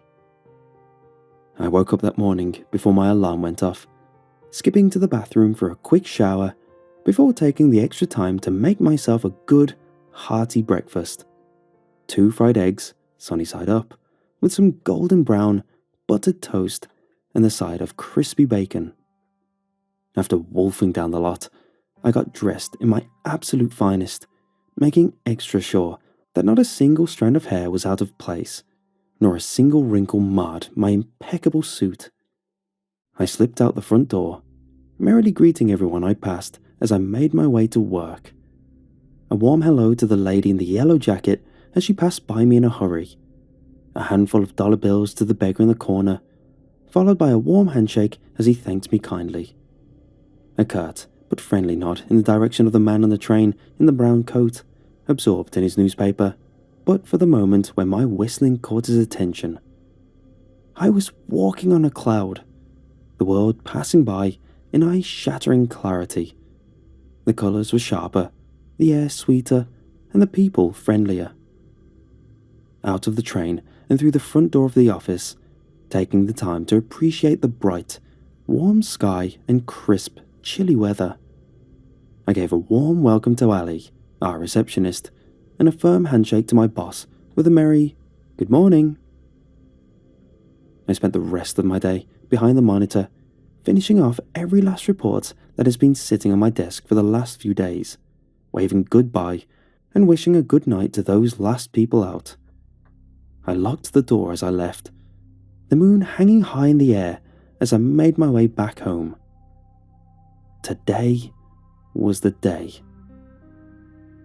I felt the anxiety rise up as I got closer to home, nervous energy shooting through my veins and making me impatient as the train pulled into the station.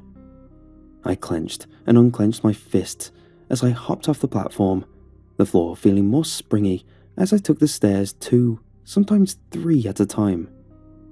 Feeling like a kid on Christmas, I bounded down the street towards home, the street lights lighting my path and my footsteps clacking merrily against the sidewalk. I pulled out my key and unlocked the door, feeling each tumbler fall into its groove as it gave a satisfying click. I pushed the door open and shut it behind me. The usual crushing silence of my apartment, now comforting, welcoming me back. I took off my jacket, hanging it neatly on the hook by the door. I felt its clean, rigid fabric slide over my fingertips as I dusted it off and smoothed out any wrinkles. I took off my tie, taking care not to wrinkle or crease it as I pulled it out of its sharp, crisp knot and wrapped it around the jacket. I made my way to the kitchen, flicking the lights on throughout the house as I went in. Warm, golden light spilled down upon the spotless, polished countertops as I hummed a merry tune. My hand pulled the fridge door open, the cold air inside spilling over me as I grabbed the last beer and cracked it open. After taking a deep, satisfying sip and ensuring that the rest of the fridge was empty and clean, I closed it back up and made my way upstairs to the attic. My every footstep seemed to ring out at me, the creak of the stairs invasive and oppressive in the silence. I took another gulp as I felt my anxiety spill out, my heartbeat springing out of my chest and resting in my throat. I rose up over the last step, the large, olden-style round window spilling moonlight over the otherwise dark, empty, dreary attic. I stood at the precipice, sipping away my nervous energy as I gazed through my last salvation. With a long sigh, hanging from the rafters, swaying gently on an invisible breeze, was the sturdy, nylon noose. The tarp I had laid down underneath it crinkled as I stepped onto it, my feet laden in lead and my heart growing heavier as I got closer. I pulled out the chair from underneath it and sat down heavily, sipping my beer as I gazed through the small but impossibly large hole. It absorbed my focus. The crisp lines of the frayed fabric laid out in sharp clarity. The corners of my vision grew blurry as tears came unbidden to my face, spilling down my face in warm rivulets as I let out a few heavy sobs. My chest rose and fell rapidly as my heart slowly sank back down to my feet. Memories flitted through my mind. The loneliness I've suffered, the constant weariness, the self-inflicted isolation, all the opportunities I've been given and squandered, all the opportunities I've missed, all the pain and suffering, the endless suffering. I let all the memories flow over me, all the feelings that brought me here wash through me, leaving me a hollow shell. After a few more swigs, the tears no longer flowed, and my breathing returned to normal. A cold numbness settled over me. I placed the empty can gently on the floor as I stood up on stiff legs. I took a deep breath, my body growing cold as I pulled the chair back in place. With a heavy step, I placed my left foot firmly on top of it. The noose swayed above me. Such a simple object. I stepped up. Time seemed to lose meaning as I stood there, the noose swaying so closely that I could count the individual weaves. The light spilling through the window seemed oppressive, almost too bright, as I gripped its harsh fabric with shaking hands. With a slow, calculated care, I slipped it around my neck. It dug uncomfortably into my skin, and I spent some time trying to make it more comfortable, until I realized that it won't matter soon enough. With nothing left to do, I stood there, frozen, gazing out the window at the yard beyond as I double-checked everything. The fridge was cleared of anything that could spoil, and the trash was taken out already. The tarp will catch any mess, and no one will see me from the streets. Satisfied that everything was taken care of, I felt a warmth spread through me. My thoughts going quiet as my muscles tensed up, waiting for the moment. There was nothing left to do. I pushed off the chair. I felt the sharp pull of the rope, heard the dull snap of it clinching tight around the rafter, and felt as my airway was painfully blocked off. Adrenaline surged through me, and my fingers weakly grasped at my throat as my instinct screamed at me to stop, stop, stop. Panic took over as my brain fought against its imminent end, before I wrestled back control and calmed my twitching, numb fingers forcing them to hang limply at my side once more. I hung there, my legs growing painfully numb, as I felt my breath run out. My vision began to blur, the edges growing out of focus until I could barely see the outline of the window. My tongue stopped fitting comfortably in my mouth, and my eyes seemed to bulge as the outline of it became a bright shape. As I lost sense of where my legs were, the dead weight dangling underneath me, I watched as darkness slowly crept in, my ears filling with white noise. It started as a small band on the very outside of my vision, a piercing darkness punctuated by white noise. I hung there, the control I had over my body long lost to me. I watched as it grew larger, filling in towards the center. I felt the warmth drain out of me, leaving me cold and alone as I watched.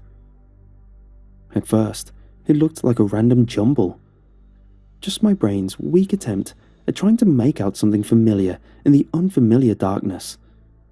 I watched with mute interest as they shifted about, some darting out of vision, while others stayed solidly in place. Some seemed lighter than others, while others seemed broken up and incomplete. But as it grew darker, they gained more clarity. It looked like a bundle of lines, brilliant, white and still.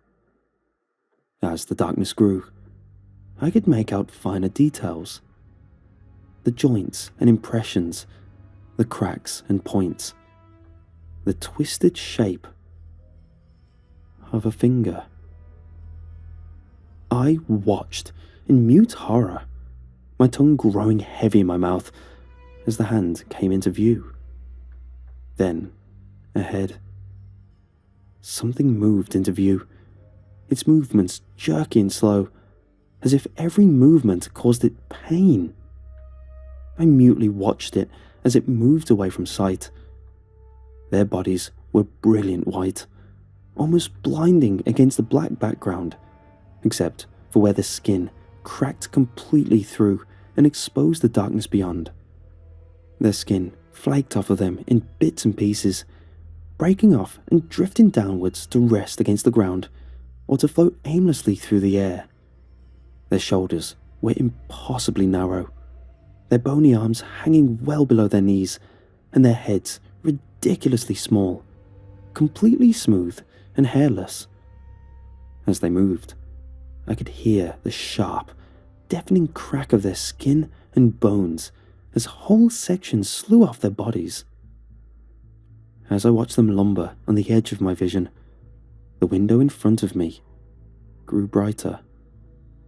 My heartbeat slowed, but dumb. The window shrank further, but dumb. I saw it staring at me, its face flat and featureless, eyes nothing but dark points of light. It was standing where the window had been, staring at me, close enough for me to touch. Its jaw stretched open, the skin growing taut and splitting with a sickening retch as it edged closer to me. It stretched its hand out, the fingers knotted and gnarled, the crack of its joints echoing painfully through my skull as it edged closer. Its chest raised up, the skin breaking apart as it stretched taut, as it let out a scream. The horrible, sickening cry drowned over me as its chest slowly fell. The sound picked up and repeated by the others as they all turned towards me. Their mouthless faces hung taut as their hollow eyes drilled into me. A loud crack rang through my skull as its finger bent to touch my face. The screaming grew louder. Another crack painfully rang through my teeth as its hand closed around my head. My heart beat faintly as the darkness closed in further. Bah! Its grip tightened, sealing painfully around me as its face inched even closer to mine. Dumb. I heard a snap. I felt something shift as my body fell from the thing's grasp. I felt my head snap back, my vision exploding in white, before fading slowly back to darkness as I laid uselessly on the floor. The creatures were gone. I took a tiny breath, the air barely passing through my swollen throat as the darkness began to recede once again. My heartbeat sped back up as I lay on my attic floor, wheezing for breath, the noose hanging uselessly around my neck. After an eternity, my vision became less blurry. I began regaining feeling in my body once again, my legs painfully collapsed underneath me, and my head splitting with every heartbeat. I stared up at the rafters for a long time, dust motes falling down and landing on my face. As I watched, the other end of the rope swayed gently in the invisible breeze. The rope had snapped.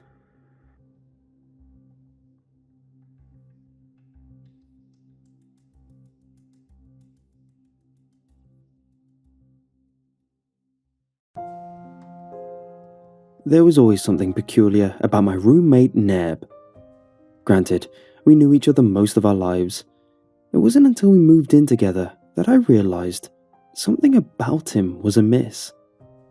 We always had a lot of mutual interests, from hobbies, movies, video games, and recreational activities, to aspirations, foods, and alcohol preferences. We even looked alike. After we got our place together, a 3-bedroom single-family home, we contemplated what to do with the 3rd bedroom, which Neb eventually convinced me to let him convert into his personal art studio. We both aspired to become artists, but when I asked if we could start sharing the studio, Neb quickly said no, citing his extreme self-consciousness and need for privacy with his projects. "When the time is right, I'll show you everything I'm working on," Neb would say whenever I brought it up. Although our work schedules prevented us from being in the house at the same time too often, Neb always seemed to be cooped up in his studio, sometimes for days on end. I figured he was even sleeping in there, since his bedroom consisted of a chair and some boxes stacked against the wall. More so out of concern than frustration, I brought up the seemingly unorthodox amount of time Neb spent inside his studio to him, which was when he finally agreed to show me his sundry of work. I'll admit, I was a little envious over everything Neb had accomplished, which for me was enough to justify why he'd hold himself up in there for extensive periods of time. There were over a dozen paintings displayed on the walls and 2 canvas stands shrouded under white sheets. The L-shaped desk in the room was covered with papers, sketchbooks and a laptop, while the bookshelf was filled with a swath of art supplies. Neb's paintings were mesmerizing, as they were grotesque. Some were simpler, depicting animals, portraits, shapes and symbols, while the more elaborate ones featured abstract designs, monstrous or mythical beings, and even unsettling illustrations of bodily scars, open wounds and butchered limbs. When I asked Neb where he got his inspiration from, we went to his desk, where he showed me detailed sketches of photos of something that took me by surprise. Tattoos. I've always admired the craftsmanship that goes into making one, but they lack certain components that keep their depictions from being perfected, which can only be achieved through painting and drawing, Neb arrogantly explained to me as he flipped through one of his sketchbooks. It's sort of a niche in the art world that hasn't been previously delved into, nor get the attention it deserves. I grew more envious over my roommate's progression, but became bewildered and suspicious when he revealed the source of his inspiration. I don't recall specifically discussing this with Neb, but I did hold that same belief about tattoo art. Part of me immediately resented Neb for capitalizing on, or as I initially thought, stealing, my idea. On the contrary, we both practically thought alike, so it shouldn't come as much of a surprise that our unique approaches would overlap. Although I was a lazy, unmotivated procrastinator, which I ultimately blamed on my creative inaction, part of me couldn't accept this was nothing more than a highly improbable coincidence. In retrospect, Neb always had a proactive mentality when it came to his aspirations and interests. I was the dreamer, he was the doer. He never really encouraged or approached me when acting on something we mutually yearned, which I don't really blame him for, given my overall lack of ambition. Not that I didn't make an effort to mobilize my creative passion, but nothing I said or did ever stuck. It depressed me often, sometimes to the point where I wouldn't even want to get out of bed, especially knowing I had my own incompetence to blame. "Where on earth did you even come across all these tattoos?" I asked, flipping through the sketchbook. Smirking, Neb gestured with his head as we walked up to a white coffee table-sized container that I just realized was adjacent to the desk. I was hit with a burst of cold dry air when Neb opened the top, realizing it was a freezer. When I saw what Neb was storing inside, my blood ran cold. The freezer contained strips of vacuum-sealed human skin that varied in shape and size. Some were sealed on their own, while plastic sheets held anywhere from 2 or 3 to over a dozen. Each strip of human skin contained some kind of tattoo. Neb retrieved one sheet containing 4 or 5 vacuum-sealed strips of human skin that he gestured for me to hold, causing me to quickly back away out of sheer fright and revulsion. "They're non-objective donors," Neb said, in a disturbingly nonchalant tone. "How?" was the only word I shakily uttered, as a knotty queasiness quickly formed in my stomach. Shutting the freezer, Neb lightly chuckled. "Let's put it this way. Anyone I got these from had no use for them anyway." He swiftly faced me, the expression on his face turning sterner and more sinister. "And this always stays between us," Got it?" I slowly shook my head in agreement, after which Neb escorted me out of the room. Neb changed after that day. He grew more controlling and oppressive to the point where I was genuinely intimidated. He started being one step ahead of me, seeming to know every one of my actions or decisions, like he could somehow read my mind. I thought about finding a way out of my lease, but didn't want to endure the potential ramifications. Plus, I'm sure Neb would somehow uncover and sabotage my plan. Instead, I adapted by spending more time out of the house. Living with Neb had become daunting, but I wasn't being pushed to my breaking point. At first. That changed when I met Cynthia. She worked as a barista at the coffee shop I frequented, where I started visiting after work and during my downtime more often. We never really spoke much until I started spending more time there and learned we had a lot in common. Eventually, I worked up the courage to ask Cynthia on a date, and she gratefully accepted, saying she's been waiting for me to ask her since we started talking. We exchanged numbers and discussed the details as she closed up the shop, agreeing to meet tomorrow afternoon for drinks at a nearby gastropub. We were outside as she turned away to lock the front doors. It was the first time I noticed the intricate tattoo on her back. An almond-shaped eye with a deep blue iris and light orange pupil, from which 2 angel wings protruded that ran the length of her shoulders. The feathers were white and different shades of grey, but were crafted with such detail they could pass as real. "They're beautiful," I said in a hypnotic tone as she turned back to face me. "I beg your pardon?" Cynthia asked, a smile spreading across her bright red lips as her green eyes flickered. "Your tattoo," I said bashfully as I awkwardly pointed at her and made a vague circular motion with my finger. Turning to look over her shoulder, Cynthia flipped some strands of her light reddish-brown hair. Blushing lightly, she smiled coyly as she took a few steps forward and gave me a quick peck on the lips that took me by surprise. "There's a whole lot more below you can see," she whispered to me, winking as she started down the street.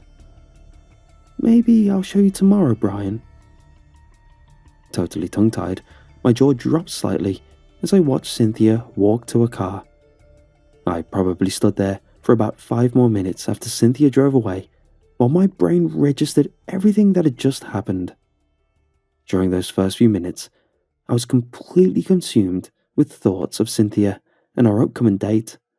My euphoria extenuated by a sharp sense of giddiness that ran up and down my chest and stomach. "She's something," I mumbled before I got myself to start walking. There was something about Cynthia that elevated my feelings about her tenfold. She was as warm, personable, and interesting as she was mysterious, compassionate, and vivacious. I kept replaying this particular image of her that reinvigorated my enthusiasm and flair I developed for her. I imagined facing Cynthia backside while she lay in the bed, resting her head in her palm. The dress I imagined her wearing completely exposed her back, and I kept zooming in on the tattoo across her back, which was when I realized that particular part about Cynthia was the source of my infatuation. As I pondered what specifically about Cynthia's tattoo prompted my wondrous adoration of her, the uplifting sensation quickly faded and was replaced with a sense of dismay and unease. Thinking about the tattoo quickly shifted my focus to Neb and his collection. There was no way he could ever meet or even lay eyes on Cynthia. I could never bring her to the house as long as I lived with Neb. There were only 3 months left on our lease. I figured if things got serious between me and Cynthia, I'd be able to avoid bringing her over to my place for that long until I found a new one. When I returned home that night, Neb was in his art studio. I didn't bother him and tried making as little noise as possible so he wouldn't hear me. Since I didn't have work the next day, I opened a bottle of wine and binged on my variety of streaming platforms late into the night. I wound up staying up much later than I wanted, 5 a.m. to be exact, before finally going to bed. I had a pretty strong buzz going, which was enough to repress my swirling concerns about Neb and focus solely on Cynthia. I went to bed feeling eager and optimistic about tomorrow afternoon, stopping in front of the closed door to Neb's art studio before entering my bedroom. Light from inside was spilling from under the door's crack, and I couldn't hear him moving around inside. Figuring he must have fallen asleep, I stepped inside my room and plopped on the bed, drifting off within minutes. Soon as I woke up, something didn't feel right. Grunting at the light aching in my head, I slowly turned over to face my nightstand. My eyes widened and I sprang to life upon seeing my radio clock screen was blank. I saw it wasn't even plugged in and scrambled to my phone, which was charging on my desk. I turned on my screen and saw the time read 2:38 p.m. My gut twisted. I was supposed to meet Cynthia 40 minutes ago. I saw she even texted me and swiftly unlocked my phone to view a message. Her text had 2 words. I'm here. But what made me pause was the time it was sent. 1:29 p.m. Arching an eyebrow, I tapped on a message with my finger and realized an entire conversation had occurred. Shuddering at the possibility of texting her when I was drunk last night, I was able to recall everything I did from the moment I got home, which put me more at ease. The first text was sent around noon, which was even more perplexing. Me. Can't wait to see you today. Doesn't make sense to wait, does it? Her. Lol, what do you mean? What do you think I mean? I don't know. You trying to meet up soonish? How about nowish? Lol, I'm down. Come to my place, short walk away. I finished some paintings I want you to see. My heart sank. I wanted to find Neb and strangle him until his neck snapped, but was anchored to the floor and continued reading. Me. It's a quick walk from the shop, 800 Taylor Lane, light blue house. Her. I didn't know you were a painter. Me. Artist. Her. Lol, of course. So, should I expect to see you soon? Should I bring anything? Just yourself, smiley face. Text me when you're outside and I'll let you in. Cynthia, 12:54 p.m. Okay, leaving in 15-20 minutes. Cynthia, 1:12 p.m. Leaving now, be there soonish, lol. Cynthia, 1:29 p.m. I'm here. I wasn't sure what to think as I set my phone back down and stormed out of the bedroom. Did Neb actually swoop in and steal my date? Were they locked up inside his studio, looking at Neb's paintings? The bouts of jealousy quickly turned to genuine fear and worry when I reminded myself what Neb had in that room. His skin collection. People's tattoos. While trying not to fathom what Neb was capable of accomplishing over the last hour, I was also trying to determine how Neb unlocked my phone. Did he find a way to get my password? Hack it remotely? My thoughts froze when I stopped at the doorway to Neb's studio, which was now open. I stepped inside when I didn't hear any voices or movement. Although the art studio was empty, I raced towards the freezer, threw the lid open, and started frantically sifting through the sheets and flaps of vacuum-sealed skin, sighing in relief when I didn't see Cynthia's tattoo. After seeing Neb's room was also empty, I returned to my bedroom and immediately called Cynthia. After the first ring, I heard the sounds of a ringtone coming from downstairs, which sent a sharp chill down my spine. I stood motionless with my phone pressed against my ear until it went to voicemail. breathing deeply, I slowly approached the banister and peered into the living room. I nervously called out to Cynthia as I started descending the stairs, desperate to hear her respond. Silence. A wave of dread swept over me when I spotted Cynthia's boots by the front door. Entering the kitchen, I saw Cynthia's coat thrown over a chair. Her cell phone lay on the table next to her purse, and a light grey blouse which had smeary, dark red streaks and distinct tear marks. No, I gasped, wildly scanning my surroundings as I wallowed in uncertainty on where I should check next.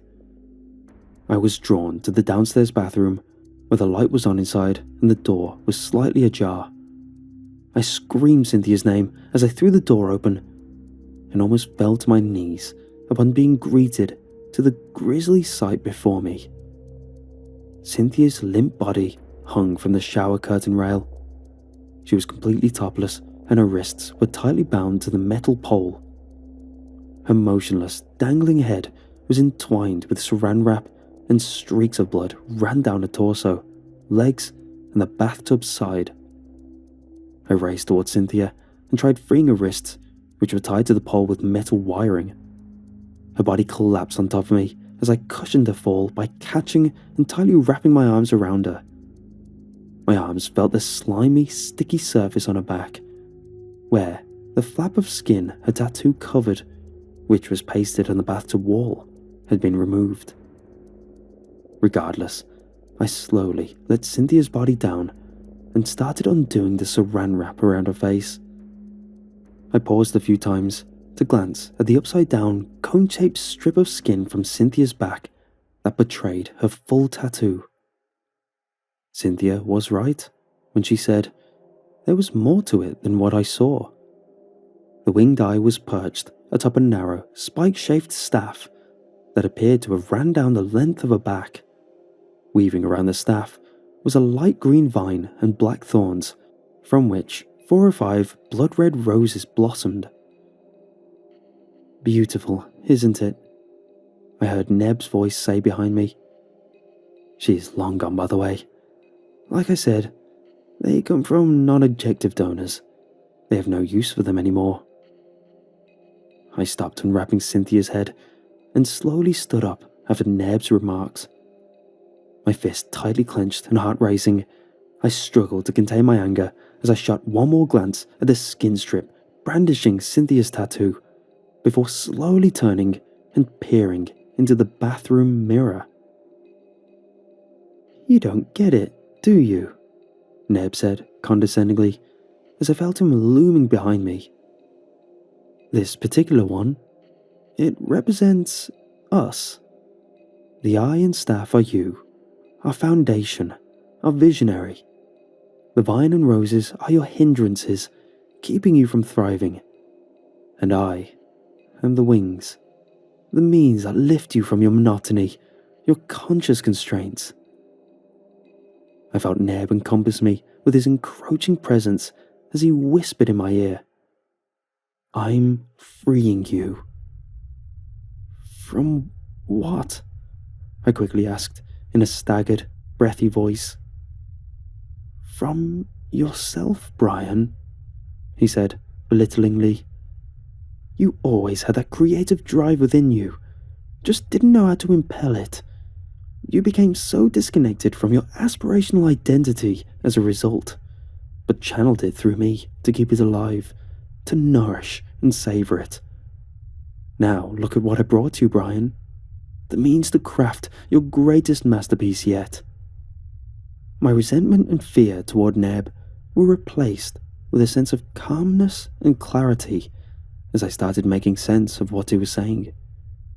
Neb's revelation invigorated me as I stared at him in the mirror. Both of us wearing the same exact sly smirk when everything he said started making sense. I did become the doer I yearned to be, and had been for much longer than I realized, with Neb being the one to open my eyes. And the collection's greatest addition yet, I added to Neb's comment as I stared into my reflection's eyes of the body we shared. Time to start painting.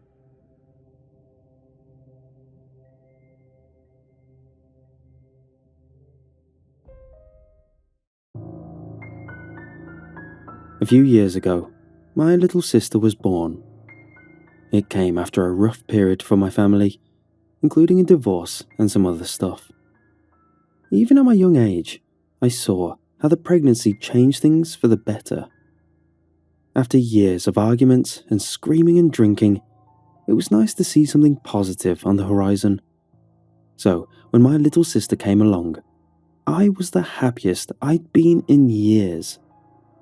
You don't typically see 13-year-old boys racing to change nappies or volunteer to cover a nighttime feeding, but I did. She's 4 years old now. A while back, I started showing her YouTube videos. Mom works hard, and I wanted to free up the telly so she could relax when getting home instead of watching Baby Shark 900 times. And my little sister fell in love with those unboxing videos and toy videos in general. Even when she couldn't really talk much, she'd lie there, eyes fixed on the tablet, watching these weirdos in cheap-looking costumes play with toys. I never liked watching them. They just weirded me out, partly because I couldn't imagine why an adult would want to sit there and unbox toys for hours on end, and partly because all the outfits and scenes looked cheap and nasty. But lately, I've realised I should have paid a lot more attention to what was going on. Our usual routine was that I'd walk her home and set her up to watch the tablet while I played games on the big TV. Our mum would get home sometime around 8 or 9, and that meant I had a few hours to play with my friends while my sister sat up against me on the sofa or floor. She isn't much of a talker, but one day, last week, she started whining and jabbing the tablet in my direction. I took one look at its lifeless screen, and after messing around with different chargers and wires, I realised the battery was knackered. It was a cheap thing, some weird Chinese brand filled with knockoff apps, and I had no idea how to fix it.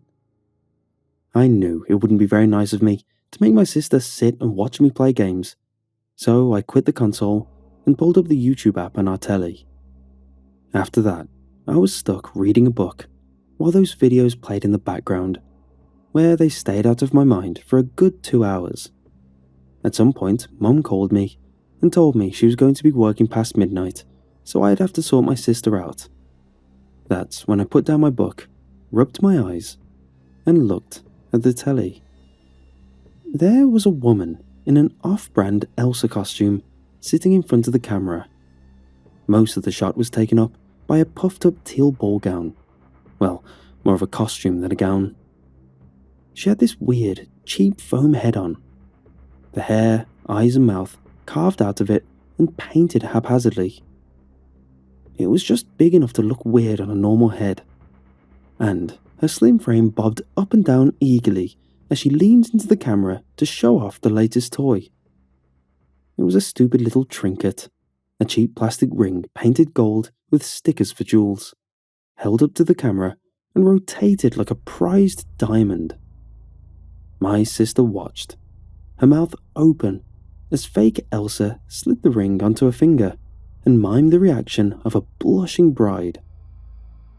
There was no sound, except for the hiss of the microphone, and the whole effect was strangely captivating.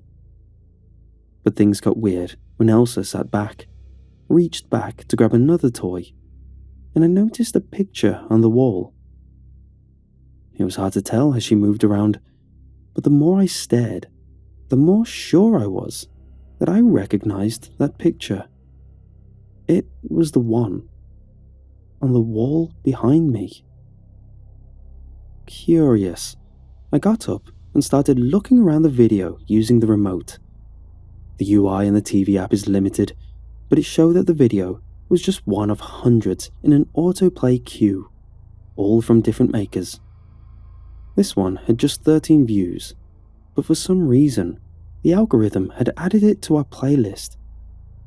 Looking closer at the channel, I saw that they had 5 other private videos, but no information about themselves. I navigated back to the video and started rewinding. Skipping through the play bar, I found a shot that offered a clear view of the room behind her. I pressed select and saw the undeniable truth. It was our living room. The same sofa we were sitting on, the same carpet, walls, pictures, hell, even the stain on the coffee table was there. Something in my stomach sank. I kept looking around. Comments had been disabled. Upload time was just an hour before. That didn't mean anything, I told myself. How could it? I decided to skip forward to the end of the video. Creepy Elsa was showing off a pair of cheap-looking earrings. Her enormous, fake foam head staring at the camera with badly painted eyes and a wide, smiling mouth. The breathing slit awkwardly placed so that it looked like she was missing a whole row of teeth. Suddenly, she sat back and began to look left to right, her head swinging in delayed movements. A quiet sound became faintly audible, and I turned the telly right up, but it still wasn't clear. As the noise got louder, Elsa leaned in, so close to the camera, her face took up the whole screen, and she placed a finger up to her mouth. "Shh," she whispered, quiet as a mouse. This close, I saw her fingers looking bruised and swollen, the tips stained yellow and thick with calluses. Then the woman reached forward, grabbed the camera and stood up, showing off a sweeping view of the furniture, walls, and even our Christmas tree. Slowly, the camera bobbed as she backed out of the living room and into a hallway, pulling the door shut, but leaving a tiny crack for the camera to see through. Something rotten settled in my stomach as the sound of our front door opening could be heard on the video. One by one, my sister and I entered the shot, eerie giggles faintly playing in the background. Slowly, the door was pulled shut the rest of the way, leaving the video in total darkness and silence before it finally ended. My mouth was open, my heart racing. I looked over to the door she'd closed in the video and felt a special sort of panic. No, I kept telling myself, that's just not possible. That was our living room. That was us. Later that night, our mum found us asleep in the bathroom where I'd locked us in. At one point, I tried to get us to our bedrooms, but it involved opening that door, and I couldn't do it. It was pitch black in that hallway, and I knew there was a large airing cupboard under the stairs that made for a perfect hiding spot. I couldn't stop imagining that woman still crouched in there, holding her breath and giggling, her creepy head facing me in total darkness. I couldn't do it. So instead, we slept in the bath. My mum went spare, but nothing I said could convince her of what I'd seen. By the time she'd gotten home, the telly had timed out, and no matter how hard I looked on there, or even my phone, I couldn't find that same video. When I explained the whole thing to her, she sat me down on the kitchen bar and asked me if I was doing drugs. I can't even blame her. What I was saying sounded insane, but she was still nice enough to follow me into the hallway, where I made her check every nook and cranny while I stood behind her with a broom in hand. But they were all empty. As far as I could tell, all the windows were still shut, all the doors still locked. There was no sign of an intruder. But I couldn't deny what I'd seen, even if everyone else could. I barely slept that night, clutching a knife in both hands as I shivered in bed with all the lights on. By the following morning, I was close to convincing myself none of it had happened. Right up until I found my sister playing with the same cheap plastic ring straight from that video. I kept asking her where she'd found it, but she kept shaking her head and refusing to tell me.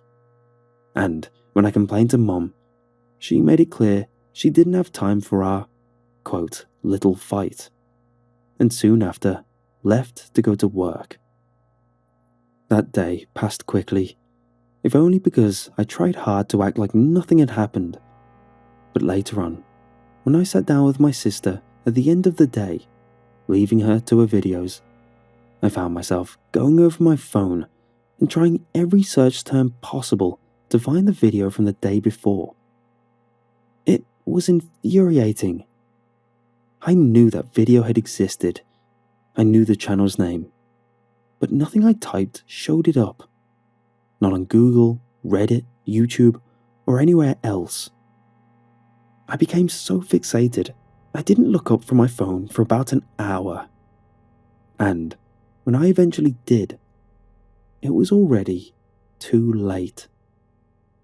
There she was again. It was like she was looking straight at me through the screen.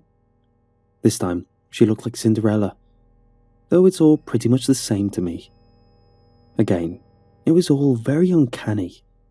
The head was too large, the material looked soft to the touch, the facial features were just deranged enough to make an adult feel uncomfortable. After a moment or two of staring at the camera, she sat back and gestured to a spread laid out across our coffee table. Things were arranged on it in a neat fashion, and the toys looked noticeably less cheap. There were big boxes, some of them with recognizable brands. My sister gushed with excitement as the woman took a toy labeled Bloom Dolls and showed each side of the box to the camera. I knew these toys already. I spent hours trawling Amazon and eBay looking for the best deals. As far as I could tell, there were these pots you watered, and a kind of doll popped out. The dolls are random, brightly coloured, with cheap expanding foam for hair, and they come with a bunch of accessories. The whole idea of us paying through the nose for what is, essentially, a real-life loot box ticked me off. But those kinds of toys are all the latest trend, and my sister had been going wild for them ever since her friends at school had started getting them. Both my mum and I felt it was important she didn't feel left out, so we'd started saving up early. They were all she talked about for months, an obsession that had come out of nowhere. Over half an hour, the woman unwrapped 3 Bloom dolls, poured a tiny bit of water on them, and made grand gestures as each one, slowly, burst through the paper-thin top and bloomed like a real flower. With false excitement, this strange woman gently took each one out and showed every tiny detail of the toy to the camera at each stage of its removal. When it was done, she opened the pot and showed off each accessory, waving her arms or clasping them to her chest with excitement. It all seemed like a normal unboxing video, right up until the last one. It was very quick, something a child or passing adult wouldn't have noticed, but the last pot had a speck of blood on it, and as she pulled the toy out, something fell out of the packaging. It was hard to say at the time, but it looked like a small plastic tube. On a hunch, I got down on my hands and knees by the TV and looked under the cabinet. Like I thought I would, I saw that little thing lying there. After some effort, I fished it out with the remote, and, kneeling up, horror slowly dawned on me.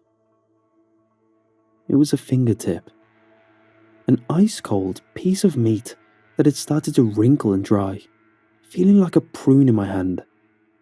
I looked up at the TV and saw that creepy foam head filling up the whole screen, her eyes somehow narrower than before.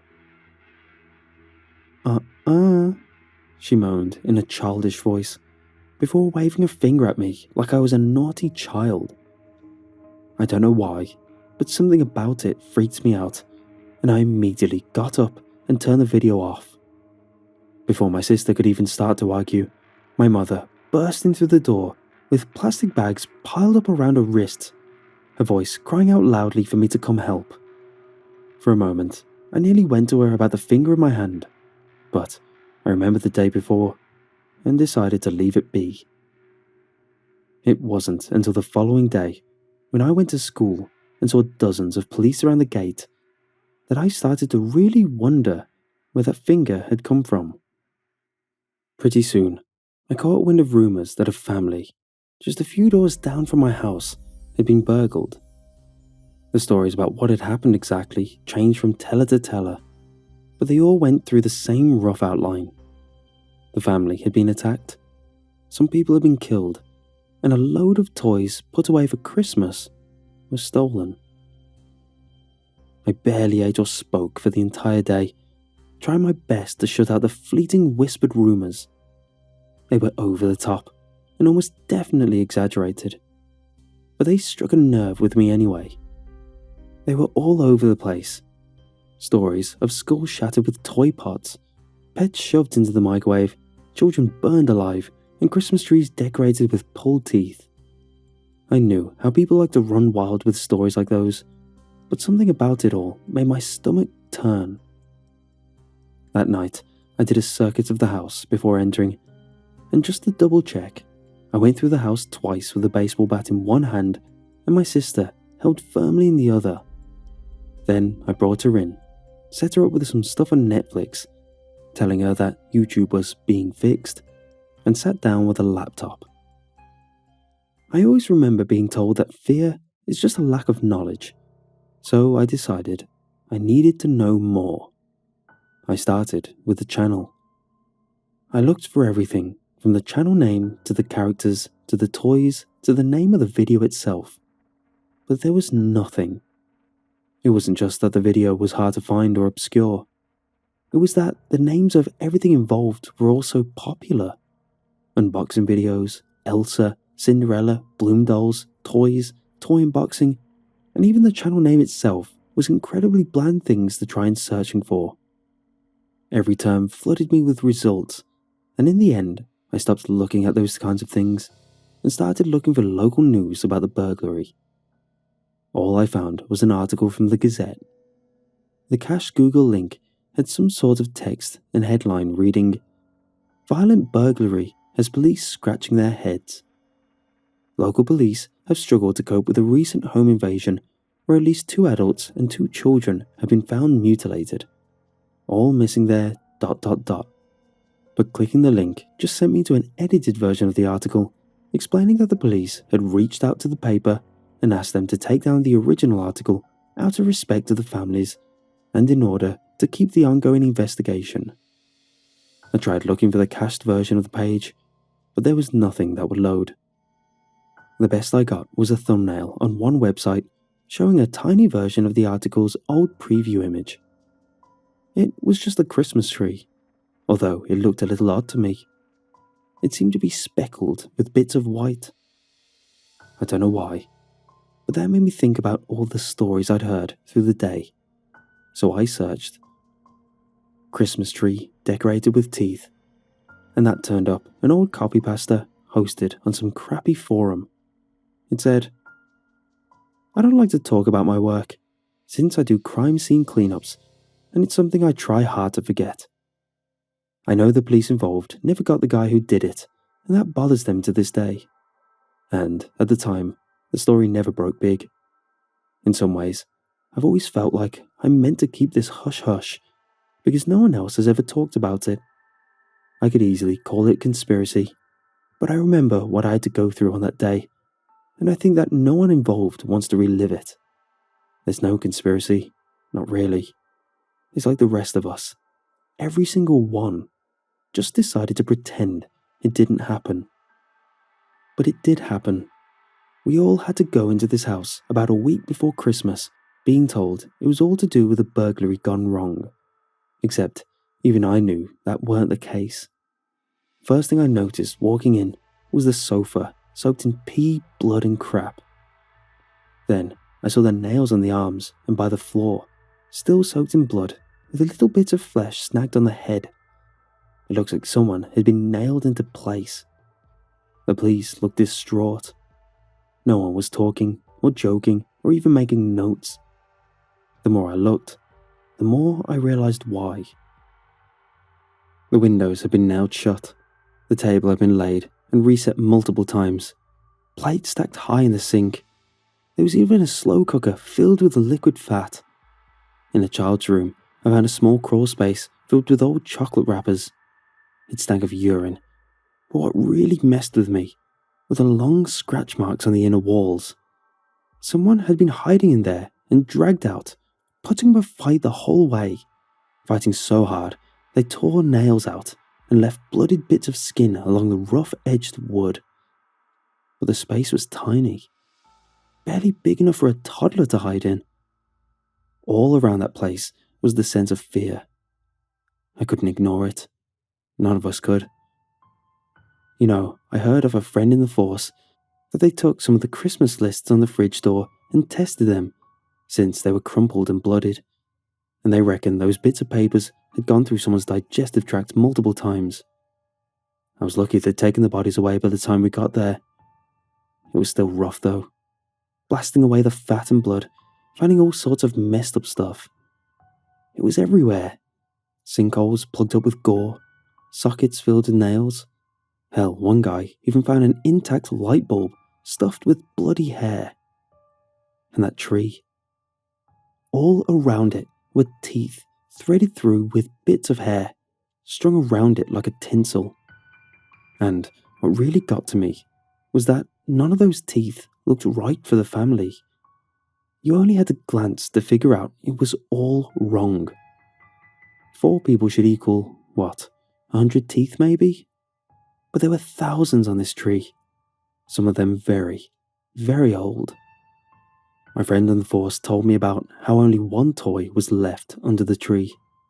They traced it to a car boot sale the family had visited a few weeks before, but never found the actual seller. It was one of those Stretch Armstrong toys. You remember those? Yeah, it was one of those. All normal, except when we pulled it open and found a little sealed packet with a strip of skin inside. The police think it was some kind of mark. On a hunch, I went home and started going through the toys I'd bought my kids. I don't know what made me do it, but man, I'm glad I did. It was a Furby, all boxed up and brand new, bought from a close friend who knew a guy who knew a guy who could get it on discount. And when I shook it, I heard something inside. I opened it up and found a little packet stuffed with greasy hair. When my wife and kids came downstairs, they thought I'd gone mad. My wife especially, since I dragged all these toys out of hiding and into the living room. She was still screaming when I went to throw away the bag. Only right about then, our youngest piped up.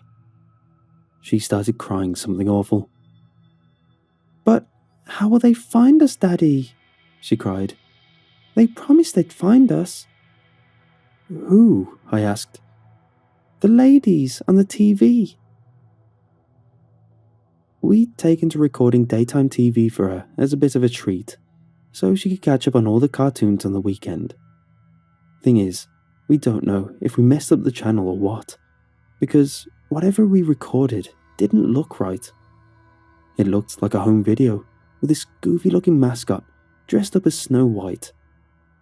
The whole thing freaked me and the wife out, and she didn't even know the worst part. I couldn't bring myself to tell her, or even anyone else. I just made sure we'd all moved out before the end of the week, even if it did end up ruining Christmas. But those shows we taped, they'd been shot in that house. The one I'd spent all week cleaning up. I put down the computer and looked up at the TV. For a moment, I was certain I'd find that big-headed woman looking back at me. But it was just Netflix. I breathed a sigh of relief and sat there for a moment, thinking about the stories. But more than anything, I was thinking about all those toys we'd bought off eBay and third-party Amazon sellers. You know, you see a thing that's odd, but you just dismiss it. A few days back, I had emails off some of those sellers offering a refund since the delivery hadn't come through. The only thing was, I figured it was a mistake. Every one of those packages had been delivered, so it had to be a mistake. At least, that's what I thought. I ran upstairs, my heart thundering, and tore into the closet in my mother's bedroom. I pulled the boxes out one by one until I found the one of the Bloom doll toys I bought off eBay. They were the ones with the dirtiest boxes, and deep down I suspected that meant something. I ripped apart the packages and the toys themselves until I finally had one of those dolls in hands.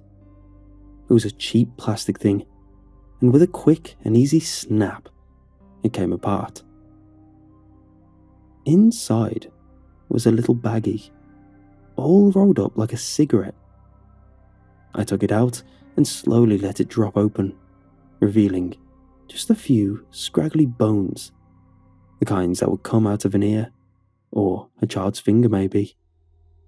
I knew what I had to do, so I went out into the hallway, only to be stopped dead by the sound of someone whispering. A quick peek over the banister revealed it was my younger sister. She'd gotten up from the telly and was now facing the airing cupboard under the stairs, talking to it like a secretive friend.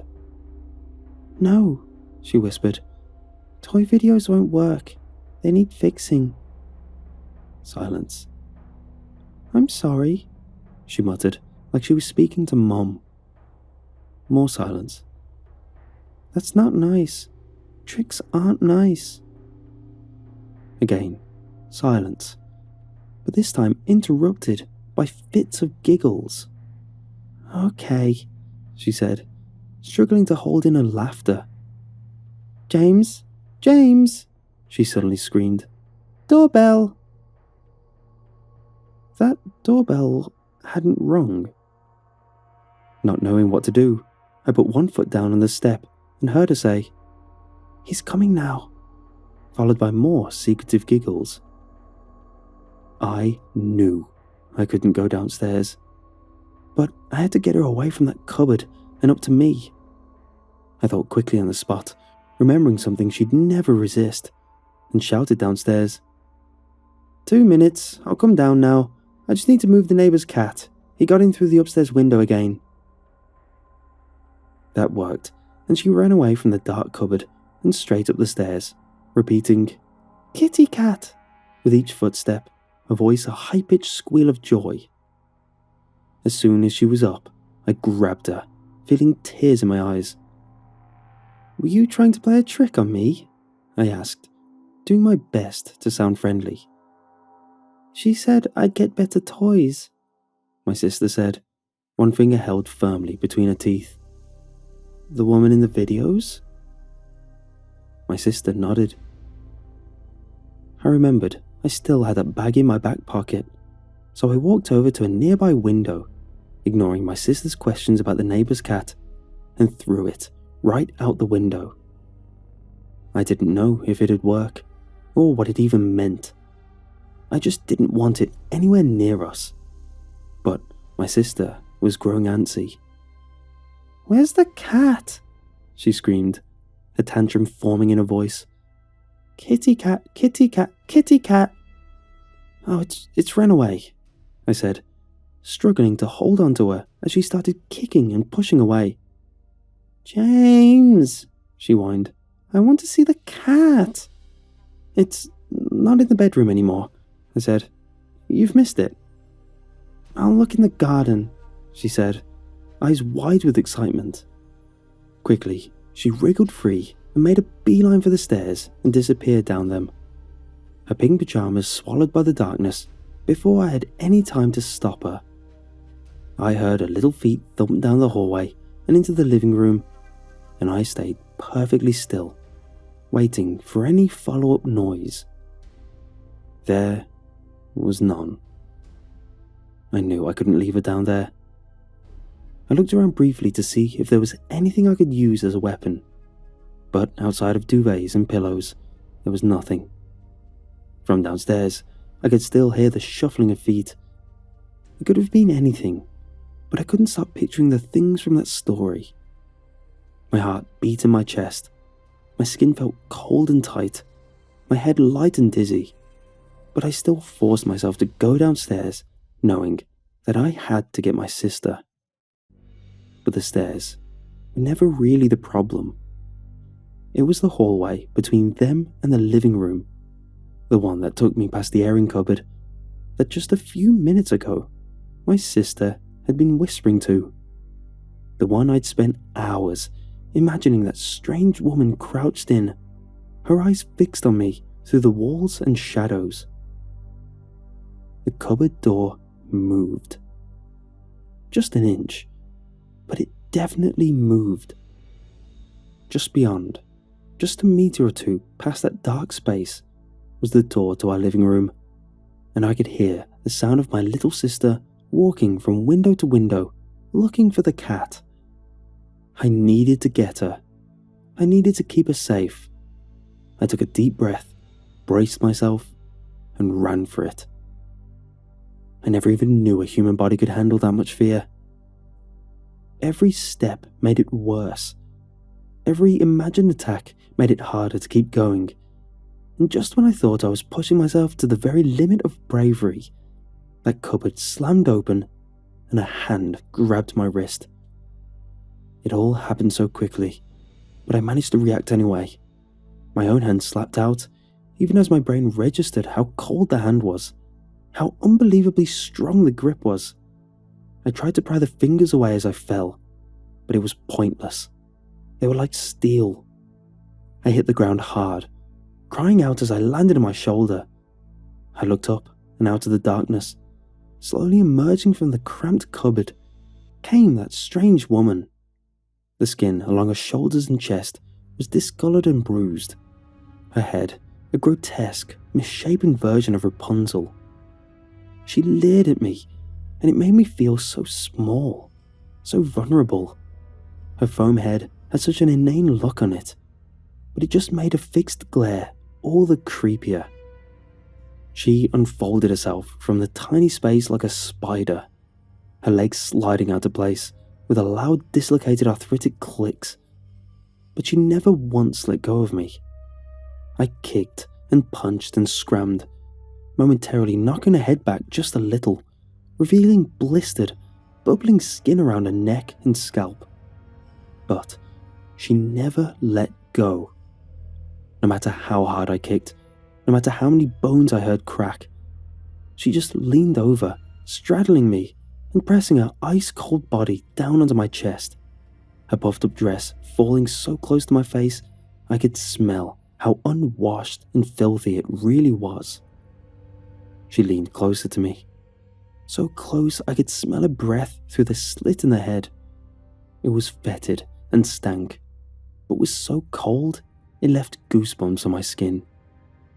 I couldn't stop myself gagging, my whole body recoiling as she rested her head close to mine and started running her greasy fingers through my hair. It was then I realized something I hadn't before. She was crying.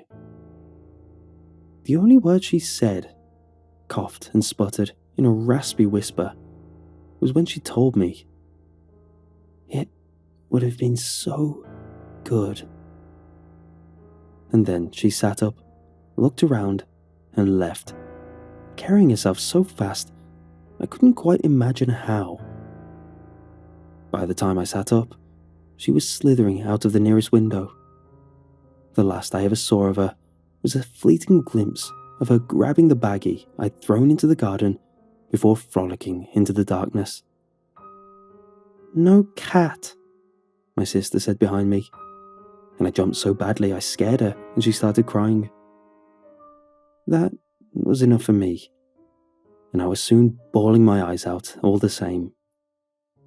When my mother got home, I struggled to tell her what had happened, settling in the end to just say that someone had tried breaking into the house, It was enough for her to understand why I might be so traumatized, but it wasn't close to the truth. I threw those clothes away, disgusted by the smells and stains she'd left on them. Even now, I'm not sure what her intention was. I don't even know if it was a real person or something different.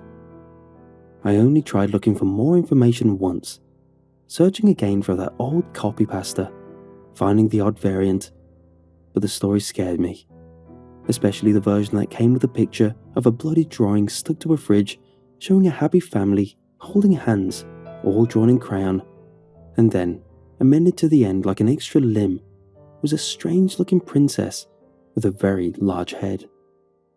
In the corner, it was dated 1981, and it made my skin crawl to imagine. There are more missing families out there than I ever realized. Just how many of them are related to her, I don't actually know. But I do know there was one more yesterday, a few miles north of here. This time I caught the article before it was taken down. Though it was incredibly sparse on information, it did show one thing. A tattered Bloom Dolls box, and beside it, a little baggie with a few tiny bones. The one I'd thrown out just a few days before.